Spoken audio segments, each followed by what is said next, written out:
S, ಹಾಗಾದರೆ ಈ DNA replication ಅನ್ನೋ ಪ್ರೋಸೆಸ್ಸನ್ನು ಇವಾಗ ಡಿಟೇಲ್ ಆಗಿ ಓದೋಣ. NCERTಯಲ್ಲಿ ನೀವೇನಾದರೂ DNA ರೆಪ್ಲಿಕೇಶನ್ ಟಾಪಿಕ್ ತೆಗೆದು ಓದಿದ್ರೆ ಆಮೇಲೆ ಈ ವಿಡಿಯೋ ಕೇಳಿದ್ರೆ ಇಷ್ಟೊಂದು ಮಾಡಿದ್ರಲ್ಲ ಮೇಡಮು ಅಂತ ಅನಿಸುತ್ತೆ. ಇಲ್ಲ ಫಸ್ಟೇ ವಿಡಿಯೋ ಕೇಳ್ಬಿಟ್ಟು NCERT ಓದಿದ್ರೆ ಸಿಕ್ಕಾಪಟ್ಟೆ ಇನ್ಫಾರ್ಮೇಷನ್ ತಿಳ್ಕೊಂಡಿದ್ದೀವಿ ಅಂತ ಅನಿಸುತ್ತೆ. ಬಟ್ ಒಂದು ನಿಮಗೆ ಕ್ಲೀನಾಗಿ ಹೇಳ್ತೀನಿ, ಟೆಕ್ಸ್ಟ್ ಬುಕ್ಕಲ್ಲಿ ಇದ್ದಷ್ಟು ಹೇಳ್ಬೋದಲ್ಲ ಮ್ಯಾಮ್, ಯಾಕೆ ಇಷ್ಟೊಂದು ಹೇಳ್ತೀರಾ? ನೆನಪಿರಲಿ ಮಕ್ಕಳ, ನಾವು ಪ್ರಿಪೇರ್ ಆಗ್ತಿರೋದು ನೀಟ್ಗೆ. ಇದನ್ನು ಪದೇ ಹೇಳ್ತಾ ಇರ್ತೀನಿ, ನಾನು ಪ್ರತಿ ಚಾಪ್ಟರ್ಗೂ ಹೇಳ್ತಾ ಇರ್ತೀನಿ. ಯಾಕೆ ಅಂತ ಹೇಳಿದ್ರೆ ಗೊತ್ತಿರಲಿ, ನೀಟು ಇನ್ಮೇಲೆ ಹೋಗ್ತಾ ನಾವು ಅನ್ಕೊಂಡಷ್ಟು ಈಸಿ ಇರಲ್ಲ. ಯಾವ್ದಾದ್ರು ಒಂದು ಕಾನ್ಸೆಪ್ಟ್ ಓದ್ತಾ ಇದ್ದೀವಿ ಅಂತ ಹೇಳಿದ್ರೆ ಎಷ್ಟು ಸಾಧ್ಯನೋ ಅಷ್ಟು ಟ್ವಿಸ್ಟ್ ಮಾಡಿ ಕೇಳ್ತಾರೆ. ಸೊ ಟ್ವಿಸ್ಟ್ ಮಾಡಿ ಕೇಳ್ತಾ ಇದ್ದಾರೆ ಅಂದಾಗ ನಾವು ಇನ್ನೆಷ್ಟು ಮಟ್ಟಿಗೆ ರೆಡಿ ಇರಬೇಕು. ಸೊ ಅದಕ್ಕೆ ಸ್ವಲ್ಪ ನಾವು ಇನ್ಫಾರ್ಮೇಷನನ್ನು ವ್ಯಾಸ್ಟ್ ಆಗಿ ತಿಳ್ಕೊಳ್ಳೋಣ, ಚೆನ್ನಾಗಿ ತಿಳ್ಕೊಳ್ಳೋಣ. ಸೊ ದಟ್ ಅವ್ರು ಯಾವುದೇ ಥರ ಕ್ವೆಶ್ಚನ್ ಕೇಳಲಿ, ಆವಾಗ ಎಂಥದೇ ಕ್ವೆಶ್ಚನ್ ಆದರೂ ಈಸಿಯಾಗಿ ಆನ್ಸರ್ ಮಾಡ್ಬೋದು. ಅದು ಒಂದು. ಎರಡನೇದು, ಯಾವಾಗ ನೀವು ಕಾನ್ಸೆಪ್ಟನ್ನು ತುಂಬ ಸ್ಟ್ರಾಂಗ್ ಆಗಿ ತಿಳ್ಕೊತಿರೋ, NCERTಯಲ್ಲಿರುವಂಥ ಪ್ರತಿ ಲೈನು ಈ ಫಸ್ಟ್ ಸ್ಟ್ಯಾಂಡರ್ಡ್ ಟೆಕ್ಸ್ಟ್ ಬುಕ್ ಓದಿದಾಗ ಫೀಲ್ ಆಗುತ್ತಲ್ಲ, ಈಗ ನಾವು ಇಷ್ಟು ದೊಡ್ಡವರಾಗಿ 1ನೇ ಕ್ಲಾಸ್ 2ನೇ ಕ್ಲಾಸ್ ಟೆಕ್ಸ್ಟ್ ಬುಕ್ ಓದಿದಾಗ ಇಷ್ಟೇನಾ ಅಂತ ಅನಿಸುತ್ತೆ. ಆ ರೀತಿ ಅನಿಸುತ್ತೆ. ಓಕೆ, ಸೊ ಆ ರೀತಿ ಅನಿಸ್ಬೇಕು ಅಂತ ಹೇಳಿದ್ರೆ ಕಾನ್ಸಂಟ್ರೇಟ್ ಮಾಡಿ ವಿಡಿಯೋನ ನೋಡಬೇಕು. ಅಂದರೆ ಈಗ ನಾನೇನು ಕ್ಲಾಸ್ ಮಾಡ್ತಿದ್ದೀನಿ ಅದನ್ನು ಕೇಳಿಸ್ಕೋಬೇಕು. ಓಕೆ, ಆಮೇಲೆ ಎಲ್ಲದಕ್ಕಿಂತ ಇಂಪಾರ್ಟೆಂಟು MCQ ಸಾಲ್ವ್ ಮಾಡ್ತಿದ್ದೀರಾ ತಾನೆ? ಇದನ್ನು ನಾನು ಪ್ರತಿ ಸಲ ಪ್ರತಿ ಚಾಪ್ಟರ್ಲ್ಲೂ ಹೇಳ್ತಾ ಇರ್ತೀನಿ. ಪ್ರತಿ ಟಾಪಿಕ್ ಮುಗಿದ ತಕ್ಷಣವೇ MCQ ಸಾಲ್ವ್ ಮಾಡಿ. ಯಾವುದಾದ್ರೂ ಪಬ್ಲಿಕೇಶನ್ ಆದರೂ ಪರವಾಗಿಲ್ಲ ಅದು. ಸೊ ಕಾನ್ಸೆಪ್ಟ್ ಕೇಳಿ, NCERT ಟೆಕ್ಸ್ಟ್ ಬುಕ್ ಓದಿ, MCQ ಸಾಲ್ವ್ ಮಾಡಲಿಕ್ಕೆ ಸ್ಟಾರ್ಟ್ ಮಾಡಿ. ಯಾವಾಗ ನೀವು MCQ ಮಾಡ್ತಾ ಬರ್ತೀರಾ ನೋಡಿ, ಇನ್ನೂ ಸ್ಟ್ರಾಂಗ್ ಆಗಿಬಿಡ್ತೀರಾ ಕಾನ್ಸೆಪ್ಟ್ ವೈಸ್. ಓಕೆ, ಹಾಗಾದರೆ ಈ ರೆಪ್ಲಿಕೇಶನ್ ಅನ್ನೋದು ಎಕ್ಸಾಕ್ಟಾಗಿ ಯಾವ ಪ್ರೋಸೆಸ್ ಅಂದರೆ ಹೇಗೆ ನಡೀತಾ ಇದೆ ಇದು ನೋಡೋಣ. ಸೊ ನಮಗೆ ಗೊತ್ತಿರೋ ಹಾಗೆ ಪ್ರೊಕ್ಯಾರಿಯೋಟ್ಸಲ್ಲೂ DNA ಇದೆ, ಯೂಕ್ಯಾರಿಯೋಟ್ಸಲ್ಲೂ DNA ಇದೆ. ಕರೆಕ್ಟಾ? ಈಗ ಉದಾಹರಣೆಗೆ ನಾನು ಇಲ್ಲೊಂದು ಸೆಲ್ ಬರೆದೆ. Let's assume this is a prokaryotic cell. ಅದೇ ಥರ ಇಲ್ಲೊಂದು ಸೆಲ್ ಬರೆದಿದ್ದೀನಿ, this is eukaryotic cell.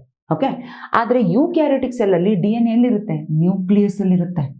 ವೆರಾಸ್ in prokaryotic cell DNA ಹೇಗೆ ಬೇಕೋ ಹಾಗೆ ಸೈಟೋಪ್ಲಾಸಮ್ ಅಲ್ಲಿ ಇರುತ್ತೆ. ಹೇಗೆ ಬೇಕೋ ಹಾಗಿರಲ್ಲ, ಒಂದು ಪರ್ಟಿಕ್ಯುಲರ್ ಏರಿಯಾದಲ್ಲಿ ನ್ಯೂಕ್ಲಿಯಾಯ್ಡ್ ಅನ್ನೋ ಜಾಗದಲ್ಲಿ ಇರುತ್ತೆ. ಸೊ ಇದಂತೂ ನಮಗೆ ಗೊತ್ತಿದೆ. ಹಾಗಾದ್ರೆ ಈಗ ಇಲ್ಲಿರುವಂಥ DNA ರೆಪ್ಲಿಕೇಟ್ ಆಗಬೇಕು ಅಂದರೆ ಯಾವ ಜಾಗದಲ್ಲಿ ಆಗಬೇಕು? ಸೈಟೋಪ್ಲಾಸಮ್ ಅಲ್ಲೇ ಆಗಬೇಕು. ಅದೇ ಥರ ಯೂಕ್ಯಾರಿಯೋಟ್ಸ್ ಅಲ್ಲಿ ರೆಪ್ಲಿಕೇಟ್ ಆಗಬೇಕಾದ್ರೆ ಎಲ್ಲಾಗಬೇಕು? ನ್ಯೂಕ್ಲಿಯಸ್ ಒಳಗಡೆ ಇದ್ಮೇಲೆ ಇಲ್ಲೇ ರೆಪ್ಲಿಕೇಟ್ ಆಗಬೇಕು. ಇದು ನಿಮ್ಮ ನೀಟ್ ಕ್ವೆಶ್ಚನ್ ಸಹ. Where does DNA replication occur? In prokaryotes ಅಥವಾ ಇನ್ ಯೂಕ್ಯಾರಿಯೋಟ್ಸ್? ಅದನ್ನು ಬರೆದ್ಬಿಡ್ತೀನಿ. ಓಕೆ, ಸೊ ನೀಟಲ್ಲಿ ಕೇಳ್ತಾರೆ ಅಂತ ಹೇಳಿದ್ದೀನಿ, ಮಾರ್ಕ್ ಮಾಡ್ಕೊಳ್ಳಿ. ಸೈಟೋಸಾಲ್ ಮತ್ತು ನ್ಯೂಕ್ಲಿಯಸ್. ಈಗ ಇನ್ನೊಂದು ವಿಚಾರ, ಸಪೋಸ್ ನಾನು ಈ DNA ತೆಗೆದು ನೋಡಿದ್ರೆ ಯಾವ ರೀತಿ ಇರುತ್ತೆ ಅಂತ ಹೇಳಿದ್ದೆ? ಗ್ರೀನ್ ಕಲರಲ್ಲಿ ತೋರಿಸೋಣ. ಪ್ರೊಕ್ಯಾರಿಯೋಟಿನ DNA ನಾನು ಹಿಂಗೆ ತೆಗೆದ್ರೆ ಈ ರೀತಿ ಕಾಣಿಸ್ತದೆ ನೋಡಿ, ಸರ್ಕ್ಯುಲರ್ ಫ್ಯಾಷನಲ್ಲಿದೆ.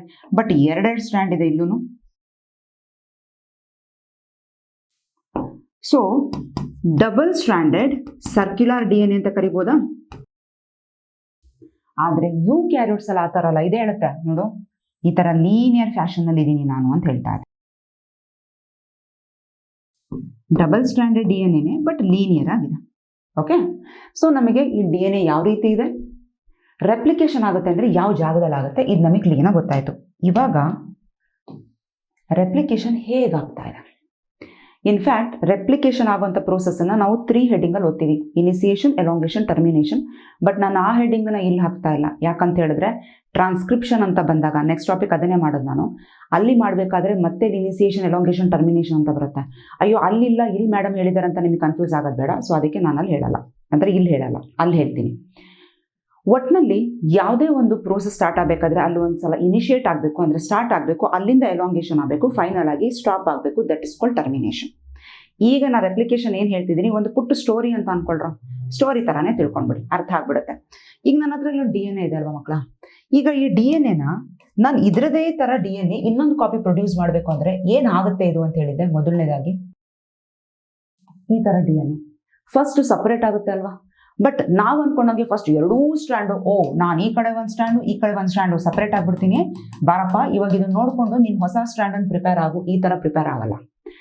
ಒಂದು ಕಡೆಯಿಂದ ಸಪ್ರೇಟ್ ಆಗ್ತಾ ಇರತ್ತೆ, ಇನ್ನೊಂದು ಕಡೆಯಿಂದ ಹೊಸ ಸ್ಟ್ಯಾಂಡು ರೆಡಿ ಆಗ್ತಿರುತ್ತೆ. ಅಂದರೆ ಅರ್ಥ, ನಾನು ನಿಮಗೆ ಓವರ್ ವ್ಯೂ ಹೇಳ್ತಾ ಇದ್ದೀನಿ, ಆಮೇಲೆ ಡಿಟೇಲ್ ಆಗಿ ಹೇಳ್ತೀನಿ ನೋಡಿ. ಈಗ ಇದೇ ಸ್ಟ್ಯಾಂಡ್ ಅಂತ ಅಂದರೆ ಈ ಸ್ಟ್ಯಾಂಡ್ ಒಂದು ಕಡೆಯಿಂದ ಹಿಂಗೆ ಬಿಚ್ಕೊಳ್ತಾ ಇರತ್ತೆ, ಇನ್ನು ಉಳಿದಿದ್ದ ಕಡೆ ಈ ಥರ ಹಾಗೆ ಇರುತ್ತೆ. ನೋಡಿ ಒಂದ್ ಕಡೆಯಿಂದ ಹಿಂಗೆ ಬಿಚ್ಕೊಂಡಿದೆ, ಇನ್ನೊಂದ್ ಕಡೆ ಹಿಂಗೆ ಸುತ್ತಾಕೊಂಡಿದೆ. ಸೊ ಯಾವ ಕಡೆಯಿಂದ ಈ ತರ ಓಪನ್ ಆಗಿದೆಯಲ್ಲ ಸ್ಟ್ರಾಂಡ್, ಈ ಜಾಗದಿಂದ ಈಗ ಇದೊಂದ್ ಕಡೆ ಫುಲ್ ಸೆಲ್ ಅಂತ ಅನ್ಕೋಣ. ಇಲ್ಲೆಲ್ಲ ನ್ಯೂಕ್ಲಿಯೋಟೈಡ್ಸ್ ಗಳು ಓಡಾಡ್ಕೊಂಡಿದೆ. ನ್ಯೂಕ್ಲಿಯೋಟೈಡ್ಸ್ ಅಂತ ಹೇಳಿದ್ರೆ ಏನು? ಅಡೆನಿನ್ ಇರ್ಬೋದು, ಗ್ವಾನಿನ್ ಇರ್ಬೋದು, ಸೈಟೋಸಿನ್ ಇರ್ಬೋದು, ಥೈಮಿನ್ ಇರ್ಬೋದು. ಸೊ ಈ ನ್ಯೂಕ್ಲಿಯೋಟೈಡ್ಸ್ ಗಳು ಅಲ್ಲಿ ಇಲ್ಲಿ ಓಡಾಡ್ಕೊಂಡಿದೆ. ಈಗ ಒಂದೊಂದಿನ ಕರ್ಕೊಂಬಂದು ನಾವೇನ್ ಮಾಡ್ತೀವಿ, ಈಗ ಉದಾಹರಣೆಗೆ ಸೊ ಈಗೇನ್ ಮಾಡಿದ್ವಿ, ನೋಡಪ್ಪ ನೀನ್ ಏನಾ, ಹಾಗಾದ್ರೆ ಟಿ ಬಾ, ನೀನ್ ಇಲ್ಲಿ ಬಂದು ಜಾಯ್ನ್ ಆಗು. ಅದೇ ತರ ಟಿ ಇದೆಯಾ, ಬಾ. ಎ ನೀನ್ ಬಾ, ಇಲ್ಲಿ ಜಾಯ್ನ್ ಆಗು. ಅದೇ ತರ ಜಿ ಇದೆಯಾ, ಸಿ ಇದೆಯಾ, ಜಿ. ಇದೇ ತರ ಪಕ್ಕ ಸ್ಟ್ಯಾಂಡ್ ಅಲ್ಲೂ ಅಷ್ಟೇ ಎ ಟಿ ಸಿ ಜಿ ಈ ತರ ಜಾಯ್ನ್ ಮಾಡ್ಕೊಂತ ಹೋಗ್ತಿರ್ತೀವಿ. ಸೊ ಈ ರೀತಿ ಮಾಡ್ತಾ ಮಾಡ್ತಾ ಏನಾಗುತ್ತೆ, ಫೈನಲ್ ಆಗಿ ನಾವು ನೋಡಿದಾಗ ನಮಗೆ 2 ಸ್ಟ್ರಾಂಡ್ ಆಫ್ DNA ಬಂದಿರುತ್ತೆ. ಸೊ ಒಂದು DNA ಈ ತರ ಪೇರೆಂಟ್ ಸ್ಟ್ರಾಂಡ್ ಆಗಿರುತ್ತೆ ಎರಡು ಕಡೆನೂ. ಅದೇ ತರ ಇನ್ನೊಂದು DNA ನಾವು ಏನು ಹೊಸದಾಗಿ ಆಡ್ ಮಾಡಿದ್ವಿ ಅದು ಇದ್ರ ಸುತ್ತ ಈ ತರ ಸುತ್ತಾಕೊಂಡಿರುತ್ತೆ. ಸೊ ಅಲ್ಟಿಮೇಟ್ ಆಗಿ ನಮ್ಗೆ 2 DNA ಏನ್ ಬಂದಿದೆ, ಒಂದು ಪೇರೆಂಟ್ DNA ಇಂದ 50% ಪೇರೆಂಟ್ DNA, ಇನ್ನ 50% ಹೊಸ DNA ಇರುತ್ತೆ. So this is what the process. ಇದು ಸೆಮಿ ಕನ್ಸರ್ವೇಟಿವ್ ಮೋಡಲ್ಲೂ ನಮಗೆ ಅರ್ಥ ಆಯ್ತು. ಆದ್ರೆ ಇವಾಗ ಕ್ವೆಶ್ಚನ್ ಎಲ್ಲಿಂದ ಸ್ಟಾರ್ಟ್ ಮಾಡೋದು? ಈಗ ಸ್ಟ್ಯಾಂಡ್ ಓಪನ್ ಆಗುತ್ತೆ ಅಂತ ಹೇಳಿದೆ. ಈಗಿದೆ ಪ್ರೋಕ್ಯಾರಿಯೋಟ್ಸ್ ಆದ್ರೆ ಇದು ಸರ್ಕ್ಯುಲರ್ ಅಲ್ಲಿ ಇದೆ. ಇಲ್ಲೂ ಸಹ ಸ್ಟ್ಯಾಂಡ್ ಓಪನ್ ಆದಾಗ ಈ ರೀತಿ ಕಾಣಿಸುತ್ತೆ. ಒಂದ್ ಕಡೆಯಿಂದ ಈ ತರ ಸುತ್ತಾಕೊಂಡಿರುತ್ತೆ, ಇನ್ನೊಂದು ಕಡೆಯಿಂದ ಈ ತರ ಓಪನ್ ಆಗ್ತಾ ಇರುತ್ತೆ ಸ್ಟ್ಯಾಂಡ್. ಓಕೆ, ಬಟ್ ಅದಕ್ಕೊಂದು ಪರ್ಟಿಕ್ಯುಲರ್ ಪ್ಲೇಸ್ ಬೇಕಲ್ಲ, ಯಾವ ಜಾಗದಲ್ಲಿ ನಾನು ಈ ತರ ಓಪನ್ ಮಾಡ್ಕೋಬೇಕು ಅಂತ ಹೇಳಿ. ಅದೇ ತರ ಇಲ್ಲಾದ್ರೂ ಅಷ್ಟೇ, ಇಷ್ಟು ದೊಡ್ಡ DNA ಲಿ ಯಾವ್ದಾದ್ರು ಒಂದು ಪರ್ಟಿಕ್ಯುಲರ್ ಪ್ಲೇಸ್ ಇರುತ್ತೆ, ಆ ಜಾಗದಿಂದ ಪ್ರೋಸೆಸ್ ಸ್ಟಾರ್ಟ್ ಆಗುತ್ತೆ. ಈಗ ಉದಾಹರಣೆಗೆ ಕಾಲೇಜಿಗೆ ಎಲ್ಲರೂ ಹೋಗ್ತೀರಾ, ಕರೆಕ್ಟ್? ಓದಕ್ಕಂತಾನೆ ಓದೋದು. ಸೊ ಈ ಕಾಲೇಜಿಗೆ ಹೋದ ತಕ್ಷಣನೇ ಈಗ ನೀವು ಬಯಾಲಜಿ ಕ್ಲಾಸ್ ಕೇಳಬೇಕು. ಬಂದ ತಕ್ಷಣನೇ ನಿಮ್ಮ ಬಯಾಲಜಿ ಸರ್ರೋ ಮೇಡಮ್ ಬರ್ರೋ ನಿಮಗೋಸ್ಕರನೇ ಕಾಯ್ತಿದ್ದೆ ಅಂತ ಹೇಳಿ ಕೂರಿಸ್ಬಿಟ್ಟು ಗೇಟ್ ಹತ್ರನೇ ಪಾಠ ಸ್ಟಾರ್ಟ್ ಮಾಡ್ಬಿಡ್ತಾರಾ? ಇಲ್ಲ ತಾನೆ. There is a particular place. ಒಂದು ಜಾಗ ಕರೀತಾರೆ, ನೋಡ್ರಪ್ಪ ಇದೇ ನಿಮ್ಮ ಕ್ಲಾಸ್ ರೂಮು, ಇಲ್ಲಿ ಬಂದು ಕುತ್ಕೊಳ್ಳಿ, ಕ್ಲಾಸ್ ಸ್ಟಾರ್ಟ್ ಮಾಡ್ತೀನಿ ಅಂತ ಹೇಳ್ತಾರೆ. ಕರೆಕ್ಟ್ ಅಲ್ವಾ? ಹಾಗೇನೆ ಎಲ್ಲ ಪ್ರೋಸೆಸ್ ನಡೆಯೋಕ್ಕೂ ಒಂದು ಪರ್ಟಿಕ್ಯುಲರ್ ಪ್ಲೇಸ್ ಅಂತಿರುತ್ತೆ, ಒಂದು ಜಾಗ ಅಂತಿರುತ್ತೆ. ಆ ಜಾಗದಿಂದ ಪ್ರೋಸೆಸ್ ಸ್ಟಾರ್ಟ್ ಆಗುತ್ತೆ. ಓಕೆ, ಅದು ಒಂದು. ಹಾಗಾದ್ರೆ ಆ ಜಾಗ ಎಲ್ಲಿದೆ ಅದನ್ನ ನೋಡ್ಬೇಕು. ಎರಡನೇ ಕ್ವೆಶ್ಚನ್ ಏನು ಅಂತ ಹೇಳಿದ್ರೆ, ಸರಿ ಈಗ ನೋಡಿ ಈ ತರ ಸ್ಟ್ರಾಂಡ್ ಬಿಡಿಸ್ಕೊಂತಾ ಇದೆ ಅಂತ ಹೇಳಿದ್ರೆ ಏನ್ ಆಕ್ಚುಲಿ ಕಟ್ ಆಗ್ತಿದೆ? ಯಾವ ಬಾಂಡ್ ಕಟ್ ಆಗ್ತಿದೆ ನೋಡಿ, ಈ ತರ ಮಧ್ಯದಲ್ಲಿರೋದಂಥದ್ದು ಹೈಡ್ರೋಜನ್ ಬಾಂಡ್. ಈ ಸ್ಟ್ರಾಂಡ್ ಈ ತರ ಬಿಡ್ತಿದೆ ಅಂದ್ರೆ ಹೈಡ್ರೋಜನ್ ಬಾಂಡ್ ಈ ತರ ಕಟ್ ಆಗಿ ಸಪರೇಟ್ ಆಗ್ತದೆ.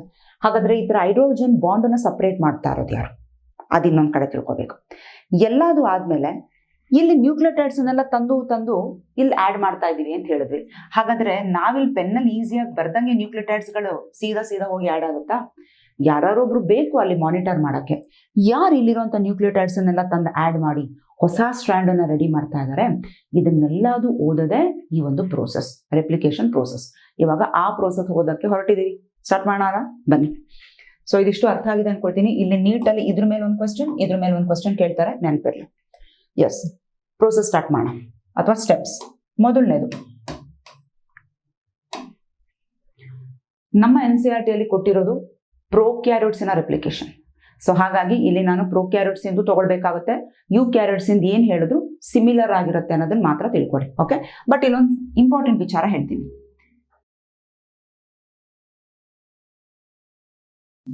ಎಸ್ ನೋಡಿ, ಇದು ಪ್ರೋಕ್ಯಾರಿಯೋಟಿಕ್ DNA,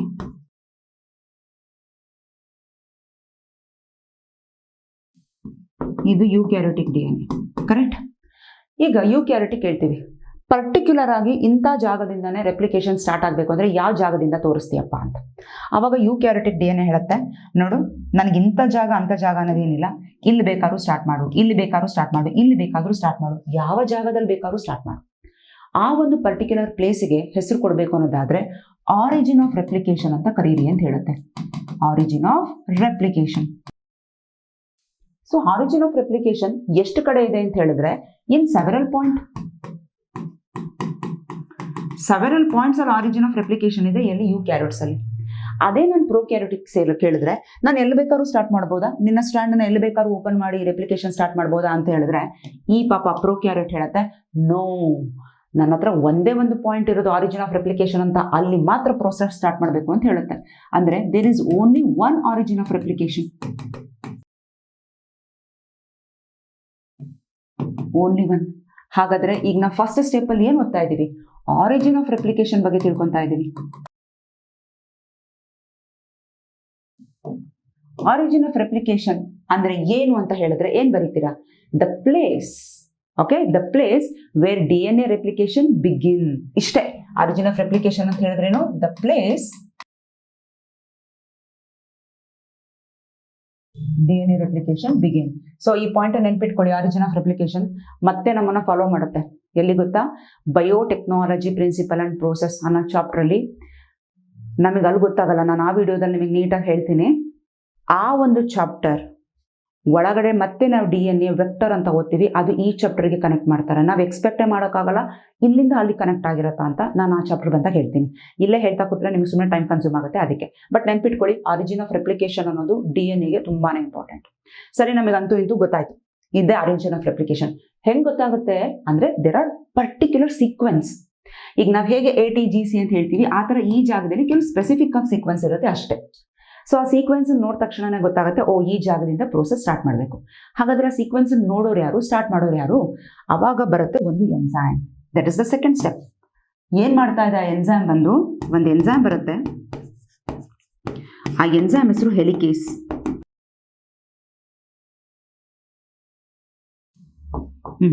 ನೋಡಿ ಇಲ್ಲೊಂದು ಹೆಲಿಕೇಸ್ ಈ ತರ ಕಾಣಿಸುತ್ತೆ. 6 ಸಬ್ ಯೂನಿಟ್ ಇರುವಂತ ಒಂದು ಸ್ಟ್ರಕ್ಚರ್, 1 2 3 4 5 6. ಸೊ ಇಲ್ಲೆಲ್ಲ ಒಂಥರ ಟೀತ್ ತರ ಇದ್ದಂಗಿರುತ್ತೆ ಒಳಗಡೆ. ಸೊ ಇದೇನ್ ಮಾಡುತ್ತೆ, ಸೀದಾ ಹೋಗಿ ಹುಡುಕುತ್ತಿಂಗೆ ಇಲ್ಲಿ ನೋಡುತ್ತೆ, ಓ ಇಲ್ಲಿದ್ಯಾ ಒಂಥರ ಸಿಗ್ನಲ್ ಕಾಯ್ತಾ ಇದ್ದಂಗೆ ನೋಡುತ್ತೆ. ಓಕೆ, ಇಲ್ಲಿದೆ ಆರಿಜಿನ್ ಆಫ್ ರೆಪ್ಲಿಕೇಶನ್. ಇಲ್ಲಿ ಬರುತ್ತೆ, ಇಲ್ಲಿ ಏನ್ ಮಾಡುತ್ತೆ, ಒಂಥರ ಕತ್ತರಿ ಇದ್ದಂಗೆ cut cut cut cut cut cut ಮಾಡುತ್ತೆ ಹೈಡ್ರೋಜನ್ ಬಾಂಡ್ ನ. ಯಾವಾಗ 2 ಸ್ಟ್ರಾಂಡ್ ಹಿಂಗ್ ಸುತ್ಕೊಂಡಿರುತ್ತೆ ನೋಡಿ, ಈಗ ನಾನು 2 ಕೈ 2 ಸ್ಟ್ರಾಂಡ್ ಅಂತ ಅನ್ಕೊಳ್ಳಿ, ಹೈಡ್ರೋಜನ್ ಬಾಂಡ್ ಇಂದ ಹಿಂಗ್ ಸುತ್ಕೊಂಡಿದೆ. ಯಾವಾಗ ಕಟ್ ಆಗ್ತಿದ್ದಂಗೆ ಪಟ್ ಅಂತ ಹಿಂಗ್ ಓಪನ್ ಆಯ್ತು. ಸೊ ಈ ತರ ಓಪನ್ ಆದಾಗ ಈ ಒಂದು DNA ಹೆಂಗ್ ಕಾಣಿಸ್ತಿದೆ ನೋಡಿ, ಹಿಂಗ್ ಕಾಣಿಸ್ತಿದೆ ನಮ್ಮ ಕಣ್ಣಿಗೆ. ಓಕೆ, ಇಲ್ಲೇ ಬರೆದ್ಬೇಡ.